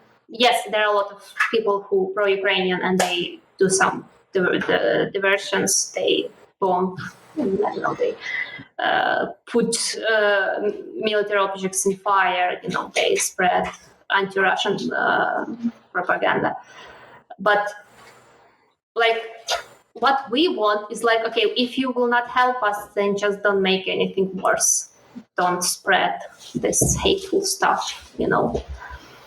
Yeah, totally. But it's all emotional, and I feel like it was super messy. People did not understand the topic of wars.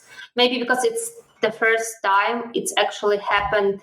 Because like Ukraine is pretty huge. It's like one of the hugest countries in Europe, and it's the really big market. Like this, who on the market who exports food, a lot of food, and a lot of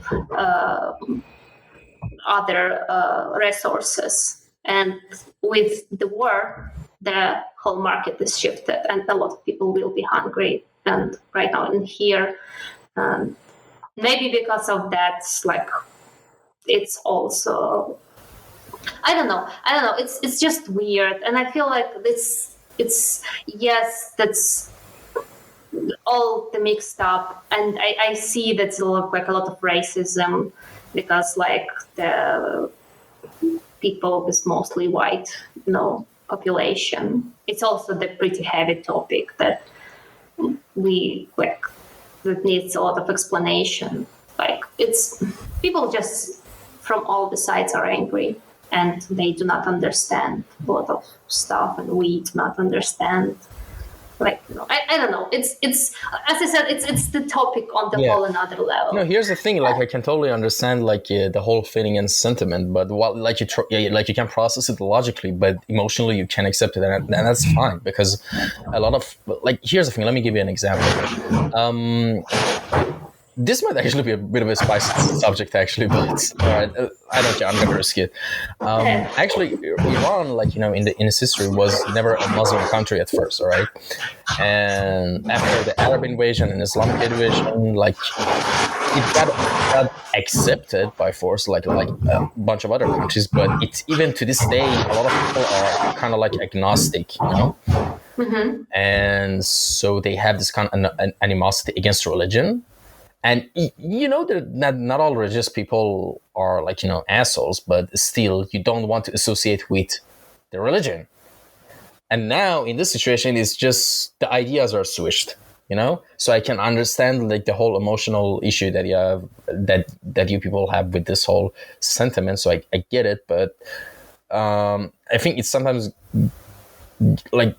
it's kind of weird, because I can imagine myself, because Iranian government is against Israel and a lot of places. Like, if tomorrow Iran, bombs somewhere, I'm going to get the same treatment. Of course, I'm against the...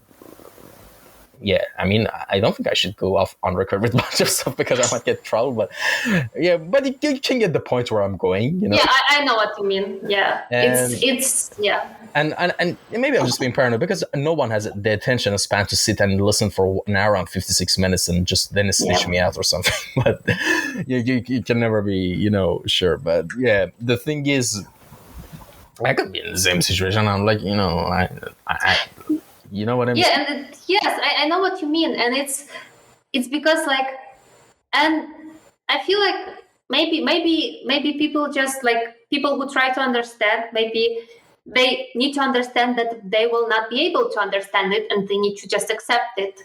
I because of my history and how history is in my country, I can't I can't understand your. I can process it, but when I think about it, because of my experience, I will not be able to understand it as strongly as maybe some Russian kid in 20 years, Yeah, and that's post-war thing. And yes, and it's because I feel I don't know, maybe there should be more conversations. Maybe they should be. I want to learn more about other countries and other conflicts. I want to understand them, and I want to because first it was the war in your country, and you were just focused on this one, and then right now you don't understand why attention on you is bad, but it's basically because you grew up in the environment, in constantly this war environment, and you were just focused on it, or you just your bubble of information of Ukrainian and Russian language, you had no, and because information from other country not always on English, and you can't translate it. There's people, English speaking people, they mostly they not share it if they are not from the country that's with any military conflicts, even in Ukrainian. We have to share information in English to get at least some recognition. If we shared it only on Ukrainian, I feel like it will just get buried because we'll just automatically scroll it Yeah, down. definitely. But I don't think necessarily that's the case, because everyone reports everything in English mostly. But the sad problem is, I think, the whole thing that I just mentioned, in my opinion, that for example, let's say, I don't know, Germany. I hope nothing happens, by the way.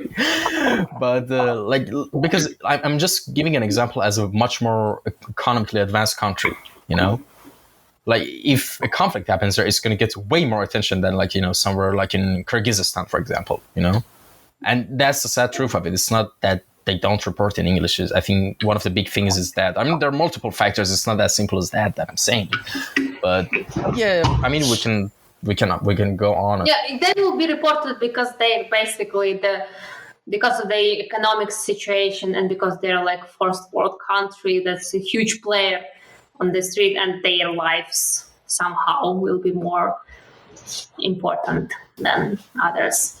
So I understand what you mean. Yeah. And it's I think it's like just the sad truth.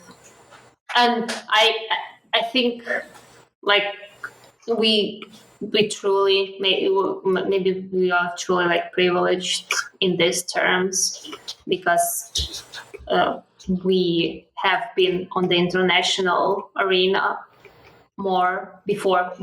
That's why like I don't know, maybe I don't know how it happened. Like maybe in 5 years there will be YouTube set that will be explained to me what the hell was happening, because it's weird.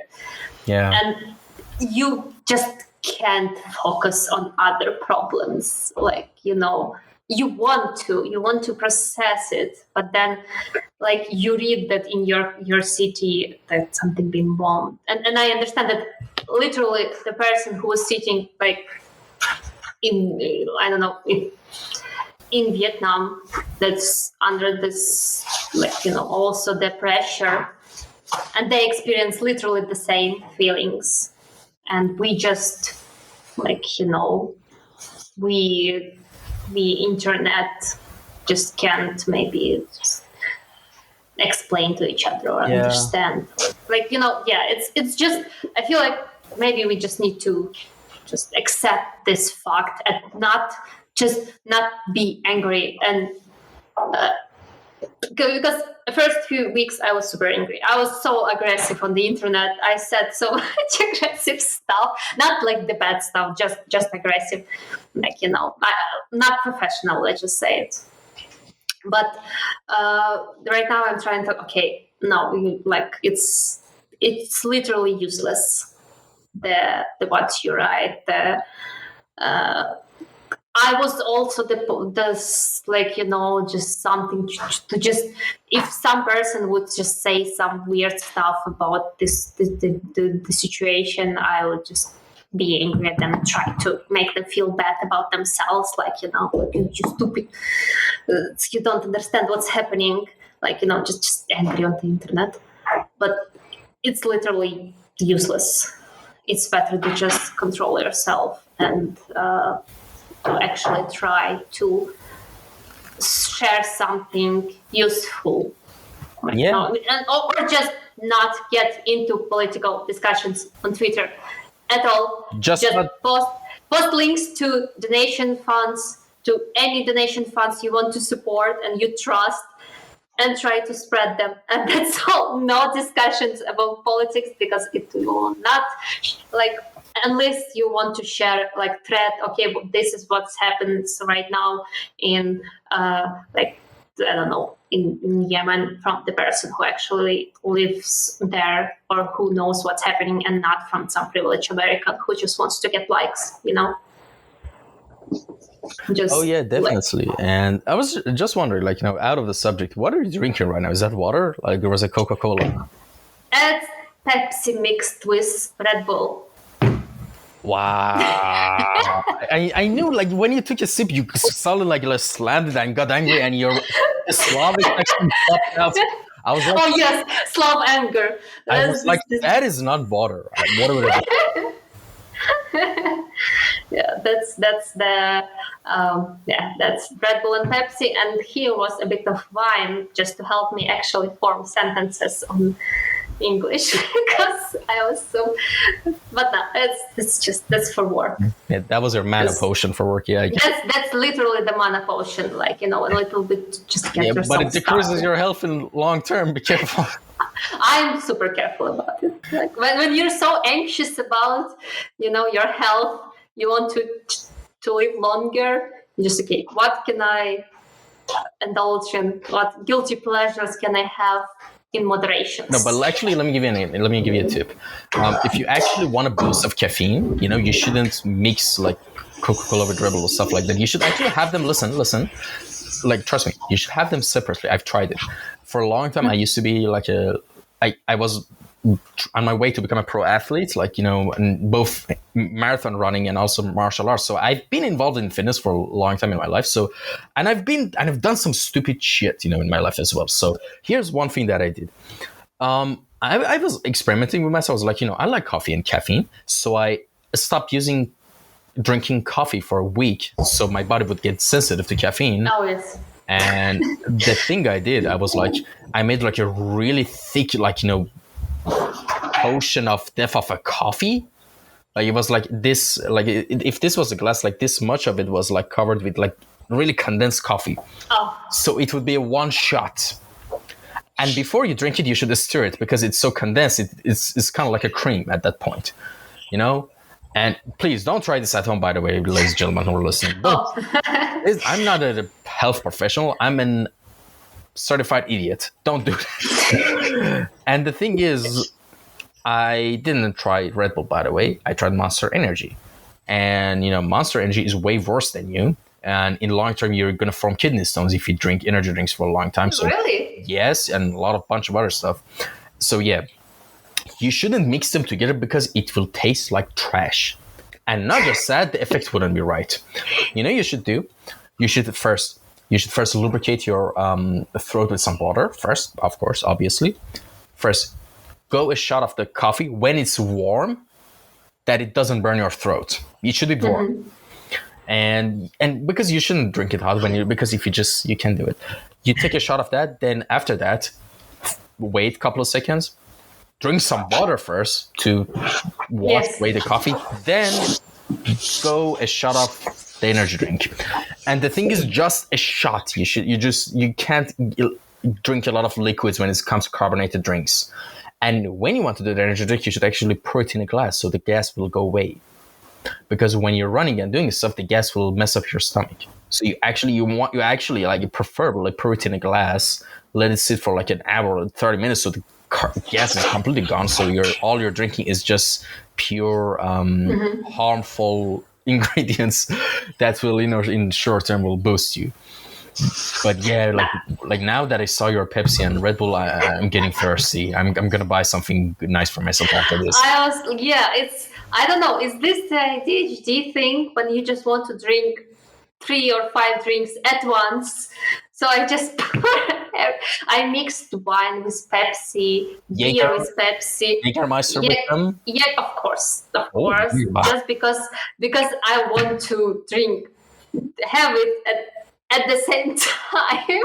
I do not I can have few glasses, like three liquids at once, but I don't know. I haven't been actually diagnosed with anything. You're trying to be efficient. I get it. Yeah. But I'm trying to. But it's also this. I don't know. Just it's weird. No, it's not because there's a thing. It's not weird. I just I did it to be awake. And to be active, to have your brain cells going and working. Function well. But my pre-workout, I had some pre-workout. No, don't do that regularly. I finished the box recently, and I feel like I should stop because it's addiction. You need to do something about it because being addicted to stuff, it's not really good. It feels weird. Energy drinks. And what was I going to say? Actually, I think I forgot. Let's just switch to something more. Yeah, exactly. Yeah, we're switching already, all right. But I was going to say something about energy drinks. Actually, God, I think I forgot it. Never mind. If it comes back, I'll share it again. And all right, let's do a quick rapid fire type of questions, right? Mm-hmm. All right. So first of all, tell us what your main branch of design is, which is, of course, art, character art mostly, and illustration. But tell us a little bit more in depth, and also tell us about your design process as well. Well, I am mainly doing Illustrations. Right now, I'm mostly focused because I have clients who request book covers, art for tabletop games, for spell books. I have a few of them here that I drew. I get some requests for just different books with just game rules and everything like this. With the recent Ecopunk from Great Britain, the publisher, Great Britain, and but right now, and of course commissions. Right now, I'm trying to learn 3D. I'm learning via the online lectures from Jama Jurabayev. He's a really cool course on Gumroad. It's called Blender 2.8 plus additional content. And I want to go more into environments and do more like the just technical art, not UI, UX, but more of like maybe icons, maybe some like game just stuff like and something that's not only finished illustrations, because I feel like my portfolio, like, it's cool, but I want to try more stuff and to be more versatile, to be more like if someone would come to me, because I have this like clients or people who say, okay, can you do environments? I'm like, no, I think I can, but I don't have anything to show you. Or like concept art. I recently finished a project for basically mostly for my portfolio. I put the process on my Patreon, and it's redesign of creatures from old game from 2001, Gothic 1.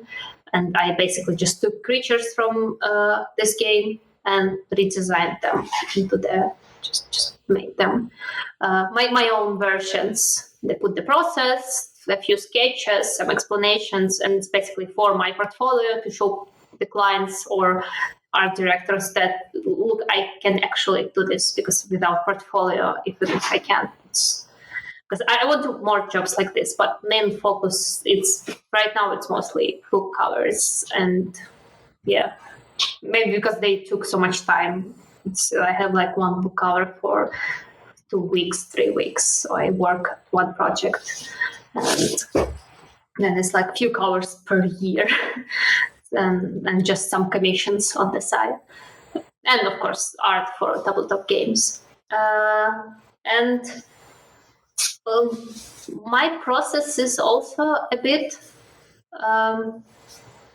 It depends on the project, but mostly it's the sketch. I send I create the sketch myself, like at the start, or I just look at references from the client, or just some inspirations, I guess, on the internet or from books. Right now, I'm trying to actually use more books than internet, like Pinterest and ArtStation, because it's when you have limited information, even for inspiration, I think it keeps you more focused on what do you want to do, and not just like, okay, this is the great idea, I will save it for later. This is also a great idea, and you just spend 2 hours just looking at pictures online. So I have book. My main inspiration right now is Brom. I have this book. I bought it recently, and when I want to draw something, I just go just go over this book and just, okay, this is I want maybe this palette, or maybe something like this is really nice composition. Of course, I don't copy, but it gives you enough inspiration to create something for yourself. Just like, get your brain rolling on ideas.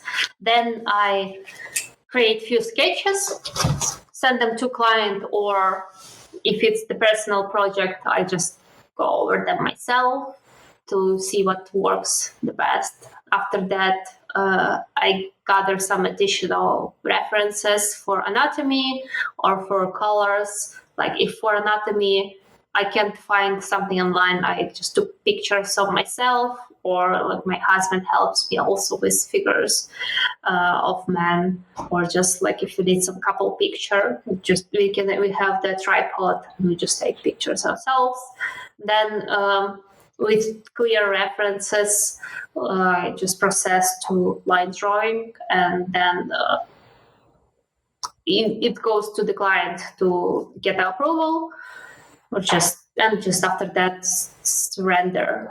And right now render takes most of my time, but it can take up to like 10, 12, 15 hours or 20 hours just render.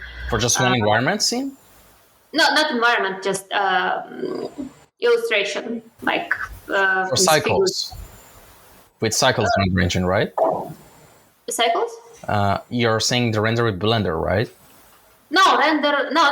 It's not 3D. It's the render by hand. I'm sorry. Yeah. No. I do not use 3D yet. I tried, but it was mostly to just. I tried it in one of my illustrations to just when there was a few figures. I just wanted to put them like that is humans in Blender to just have them. Sit there and just see the perspective if I have people in right perspective. But because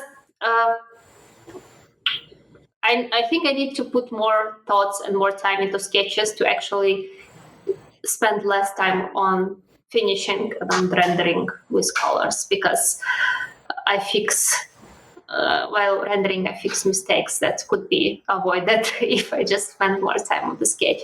So right now I try to make my sketches and initial composition as clear as possible to just be faster.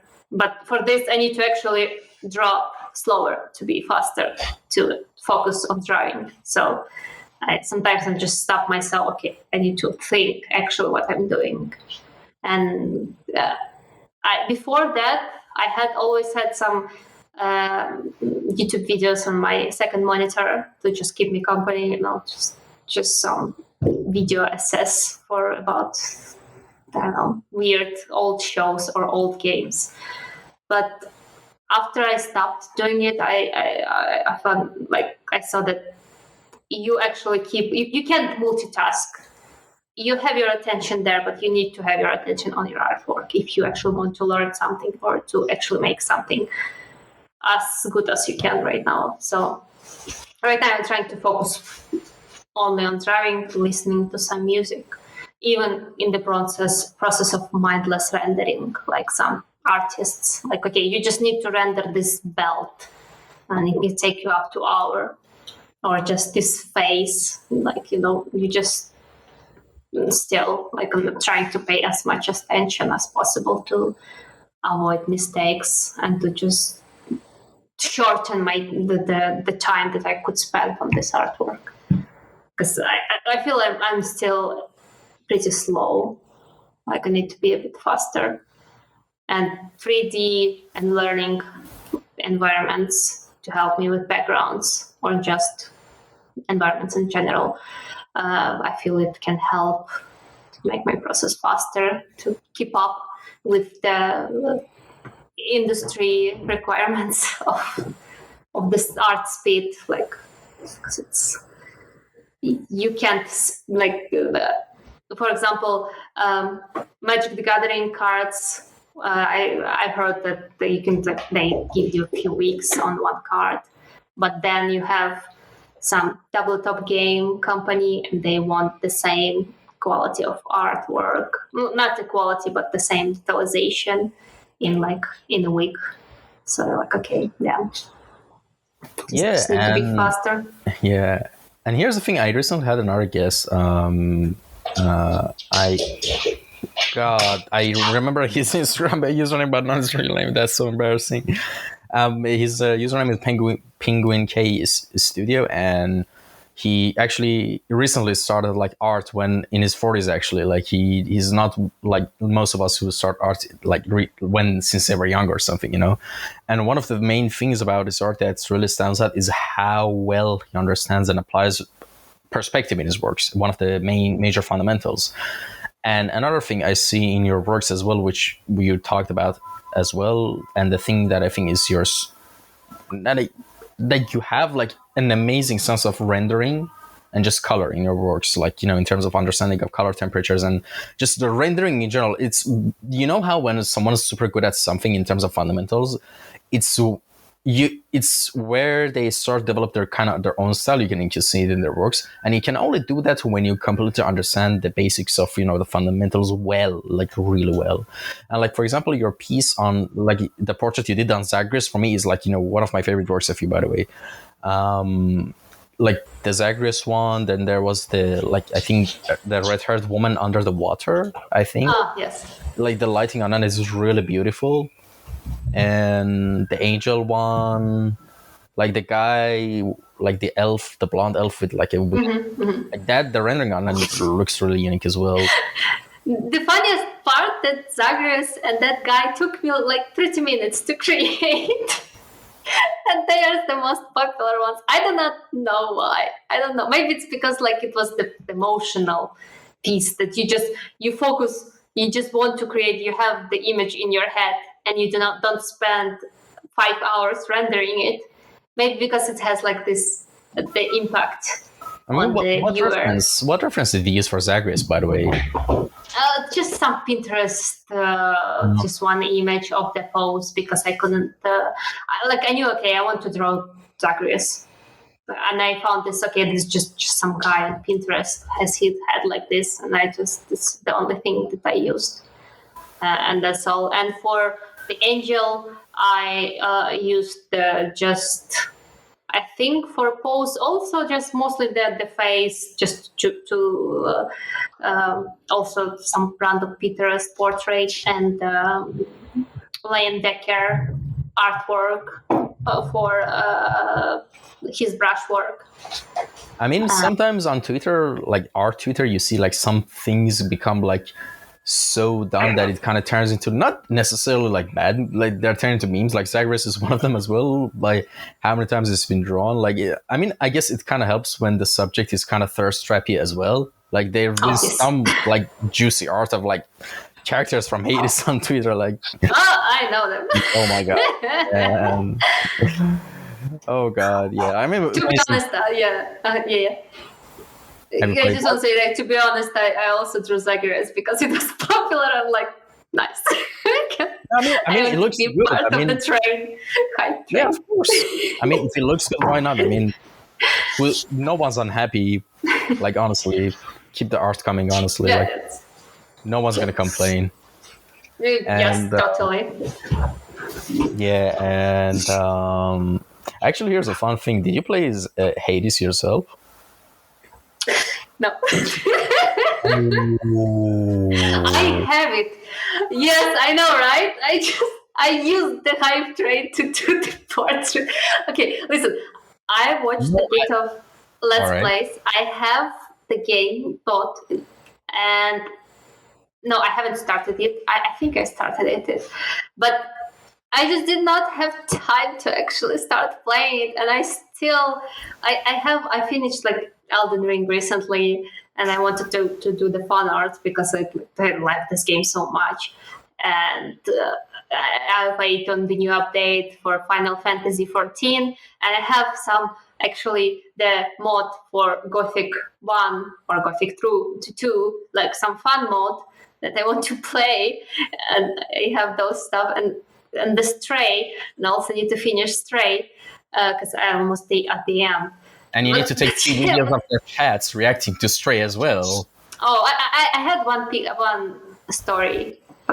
Yeah, but if people haven't seen it in 24 hours, it's lost. But it was my cat looking at Stray and the background. But yeah, I still need to play Hades because I watched few streams just some reactions. I know how it, like, I don't know the story, but I know the characters, and my husband played it a bit, and I watched him play. But yeah, it's just did not have time.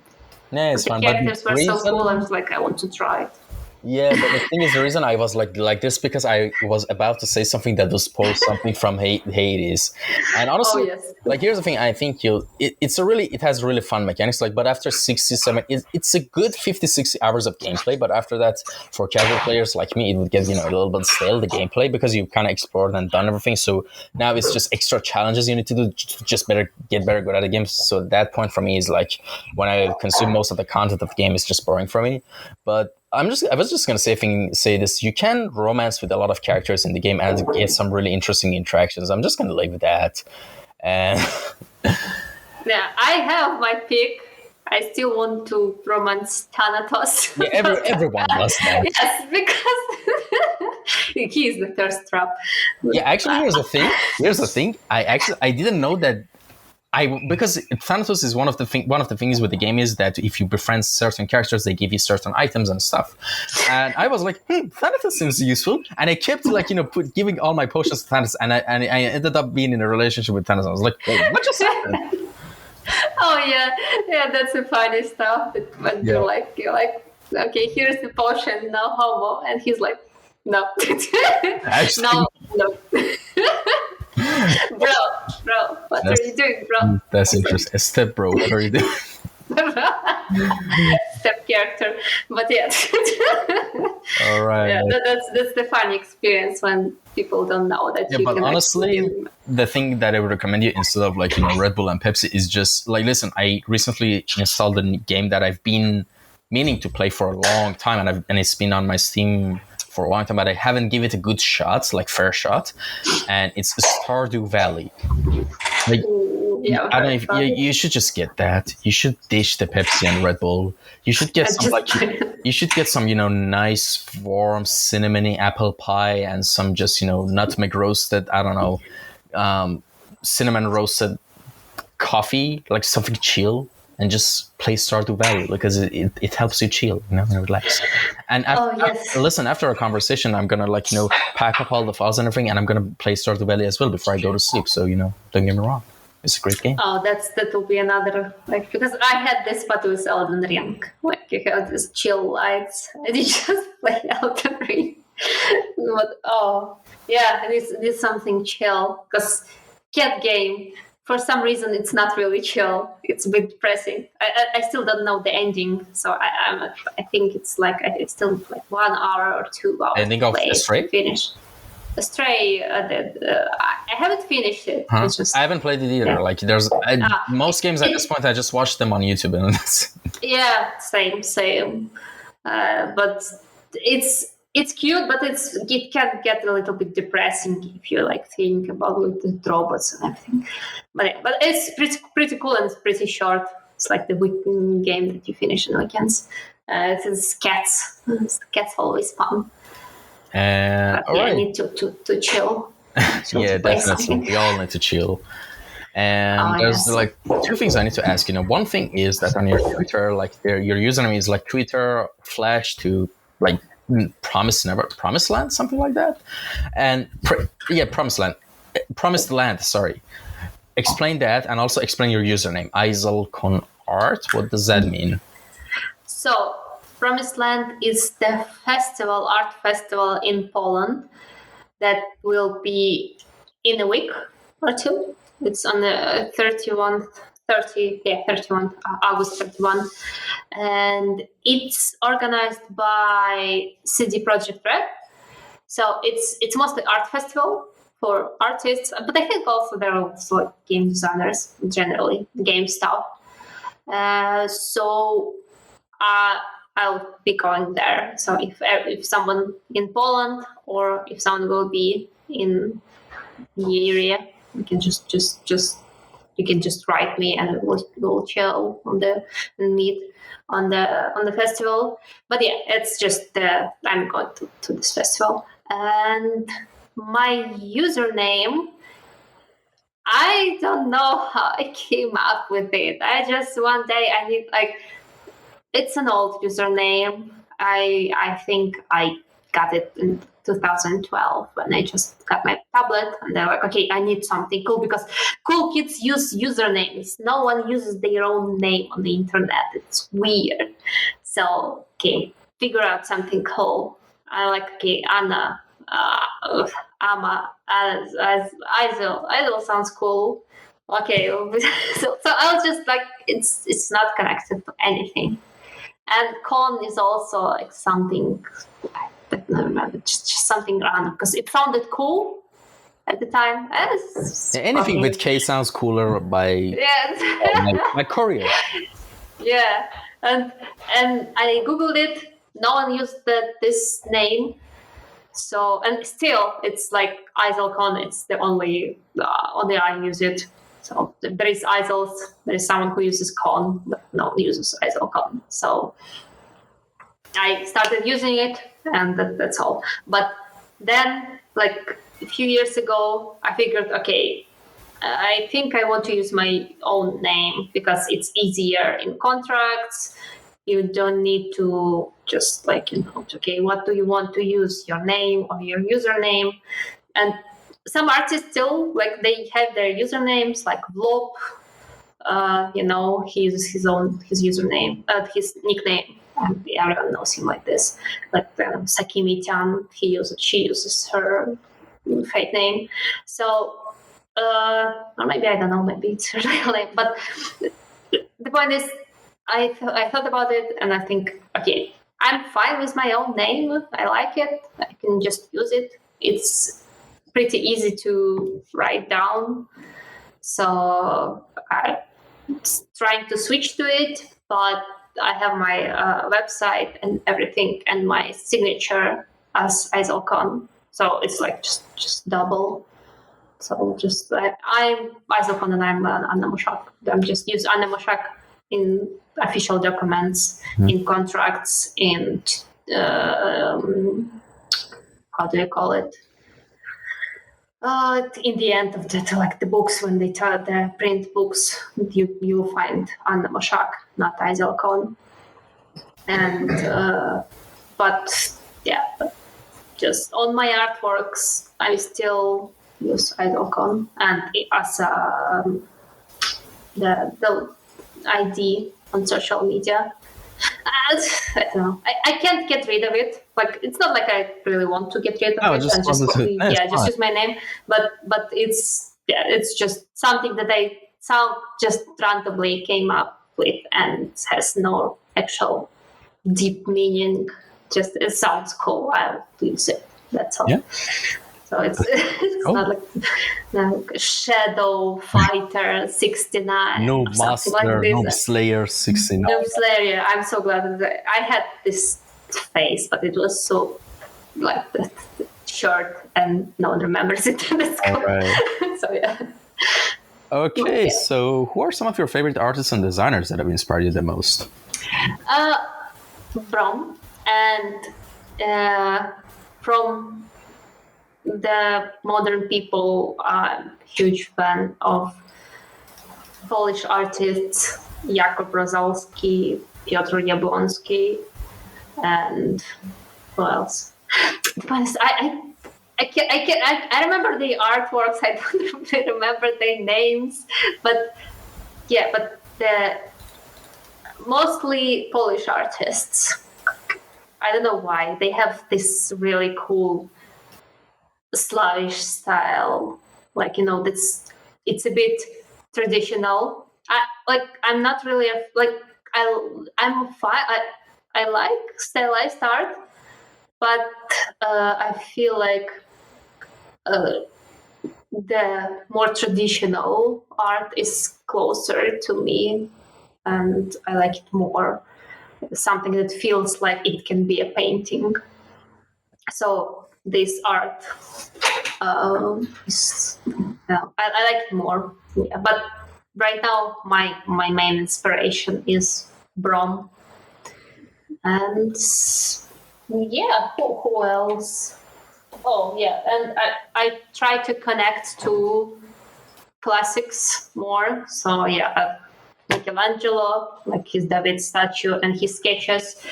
I bought also this huge book with his works to just copy and learn from him, because I want to also to have this feeling in my work, this traditional and this flow. And look, Leonardo da Vinci and Rembrandt, people like this. I just I want to try and make it incorporated in my work and make it part of my style, something that feels traditional. All right. I for some reason, stylized stuff. I tried it, but maybe later. Style always changes and taste always changes. Maybe later I'll figure out, okay, I can just spend less time into more stylized work. And I will follow more stylized arts. But mostly those people like Mr. Jablonski, Mr. Rosalski, they're my main inspiration. All right. And what are you working on right now that you can tell us about? I mean, what kind of project is it? I mean, of course, if it's something that there's an NDA involved, we can skip right past this question. But if that's not the case, what are you doing right now? Yeah, most of my professional things, professional art right now is kind of under NDA because it's book covers and I can't reveal them. But yeah, it's. I think I can say that I'm working on the next book cover for the monster romance series that I had. I'm working with the author who creates monster romance it's. And the covers are in the style of this cliche romance covers, classical female romance, when the guy hugs the girl and they like half naked guy and half naked girl, and this paperback covers, and it's really like this classic style. And this is what I'm working right now. So the cover. For the next roman, I have some of them on my Instagram. If people will be curious to look, what is this? But yeah, it's super fun. I like this project a lot because it's like you can get into traditional stuff, the traditional style. And the next book cover, we still discussing the terms, and we're still at the sketch project, sketch phase. But yeah, it's also covers for the romance. And yeah, right now it's mostly what I have at this time, because for a few months I had the vacation to focus on more on my portfolio. So I feel like by the end of the year I will just take time to focus on create like on 3D and environment to have more variation of new works on my portfolio, and maybe to get some other projects going, like some maybe concept arts or games, because I want to get back to the games. I worked at them when I was in Ukraine in the game studios, but right now I mostly work on the book covers, but I want to try and go back to the gaming arena. All right. And speaking of different arenas, what area beside the area you're working on right now would you be interested to explore and learn in the future? Like, aside from art, by the way. Aside from art? Oh, yep. That's heavy. Maybe I would like to go back to writing and to actually get somehow published. Like, for example, the Brom has his own books. He also a writer and an artist, and he published his own book. So I want to try something like this, maybe be a Kickstarter or like just publish on the internet. And if people will get actually curious, to buy the book to just self-publish. And I'm trying, it's mostly hobbies. I'm trying to have more different hobbies, not art. Well, it's still art, like music. I have the guitar. I borrowed guitar to just try to play it. But yeah, everything is just my life. And every interest is related to art. It's just writing, music, animation. It's also art. I want to try and then to get into animation, but maybe actually programming and game design, and to try and understand this part of the process of creating games more technical. I would like to get into this. If it's not too late, I wanted to try to be technical artist if I can actually learn some programming and be enough interested in it to try and be technical artist who also works who's artist and he also programmer. And yeah, that's it. So mostly something that can support my art. Zoomies. All right. And so here's the thing. My longest ever episode was with Laura Gallagher. Episode 160 was 2 hours, 40 minutes, and 31 seconds. I'm the winner. Yes, literally just right now you've beat the record. You're now officially the longest ever recorded episode of Kouryer Podcast. Nice. Yeah, exactly. Nice. And by the way, your video lagged for a couple of a good 2 minutes. I was worried a lot, but yeah, I think it's getting better now. And well, we've reached the final section and question of the podcast, and which is called time capsule. Let me just explain what it is basically. Mm-hmm. Imagine in a limited amount of time, let's say a few minutes, you had that window of opportunity to say anything from yourself, a human being, to any other human being that might, to any other person or human being that might, of course, there's going to be human beings. It's not cats or dogs or aliens are not going to listen to this podcast. What I'm saying. You get the point. Basically, to any other person who might be listening to this podcast at any point of time in future, if you could say anything, what would you have to say? Okay, let me think 1 minute.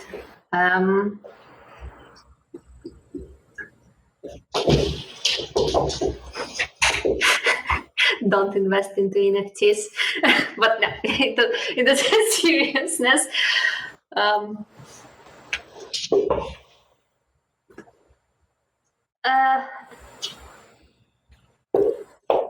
That's actually pretty interesting topic.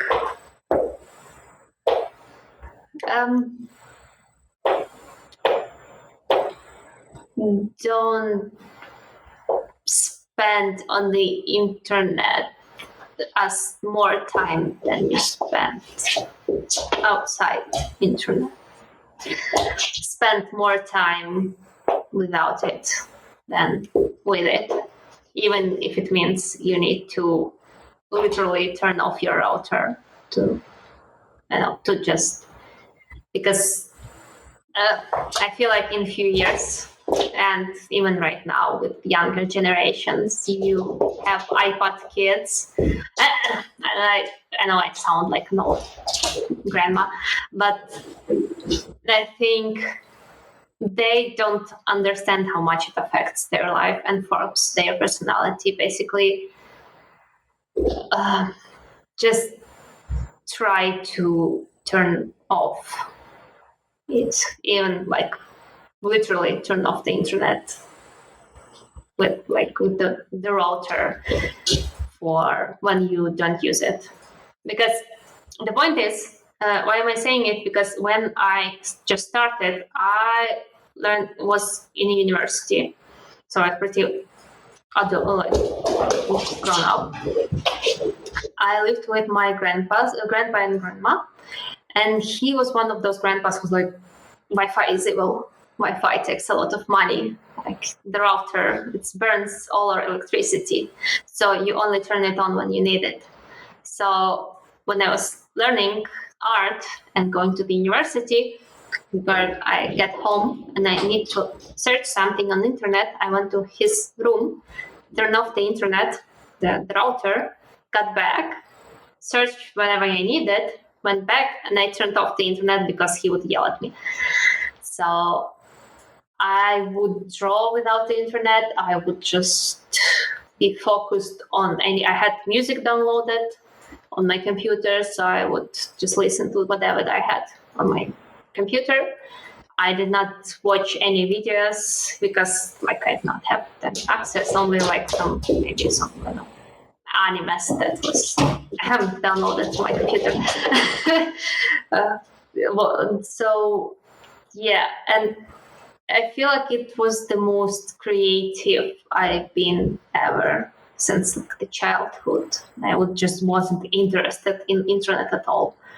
And so right now, when you work and you do something and you feel like your internet turned off, or something this power goes off, or some problems, you start panicking if you don't need it. You don't need it. You do your work. You don't need internet for Photoshop. But you still panic for some reason. Okay, I don't have internet. God damn it. Yeah. So I started thinking about it a lot, and I feel like maybe try as an experiment to just use it only when you need it and have it on only when you need it. When you need to search something and see what happens. So that's and if you have kids, don't let them use internet until they're at least 13, because block TikTok. TikTok is weird. I'm scared of TikTok. It's weird, and I don't know what will happen in a few years with it. But yeah, it's I know. And then you'll figure out what you actually want as a person. You listen to yourself more. Maybe there will be less anxiety. Yeah, there's a lot of interesting points in that, but that was a good answer. And well, we reached the end of this episode 195. Thank you so much for coming by. Thank you for your time. I really enjoyed our conversation. And thank you to anyone who tuned in to listen. I hope you also enjoyed this episode as well. If you have any comments, critiques, or suggestions or anything, leave them down in the comments below or shoot me a DM. I always check everything. And by the way, where can people contact you if they had any questions? Is your Instagram okay? I might not be on Instagram. I want to, I will see the message, but I might not be able to answer. So it's better to contact me via email. I have it everywhere in my bio, on my website. So it's if you need to answer, I will actually answer you, and I will not forget or it will not get into this pile of messages. Better use email. Twitter DMs, Instagram DMs, they're fine, but sometimes I don't give them as much priority as email. So yeah, it's better just use email, and I will answer you within a couple work week days. All right. And that's about it. Thanks again for coming by, and thank you to anyone who I'll get them just for the last shot. All right. One second. I need to open the drawer. So no worries. She has the drawer, and she always comes by, but I don't know. Oh, okay. Second one, he destroys the kitchen. So all right, let's actually do a promo for the teaser of the episode. So, episode 195, September 30th. You can watch this episode. It's nearly 3 hours. We talked a lot about a lot of stuff. And who's the name of our special guest here? It's Salina. Salina. It's the name that she got in the shelter, and we couldn't just came up with any other name, so we just kept it. So it's Salina. So yeah, Salina also approves. So stay tuned. We're going to upload this on September 30th, and that's it. That's a wrap. Take care, everyone. Stay safe. Till next episode. Bye. Bye. This is chaotic. Let's go. Bye.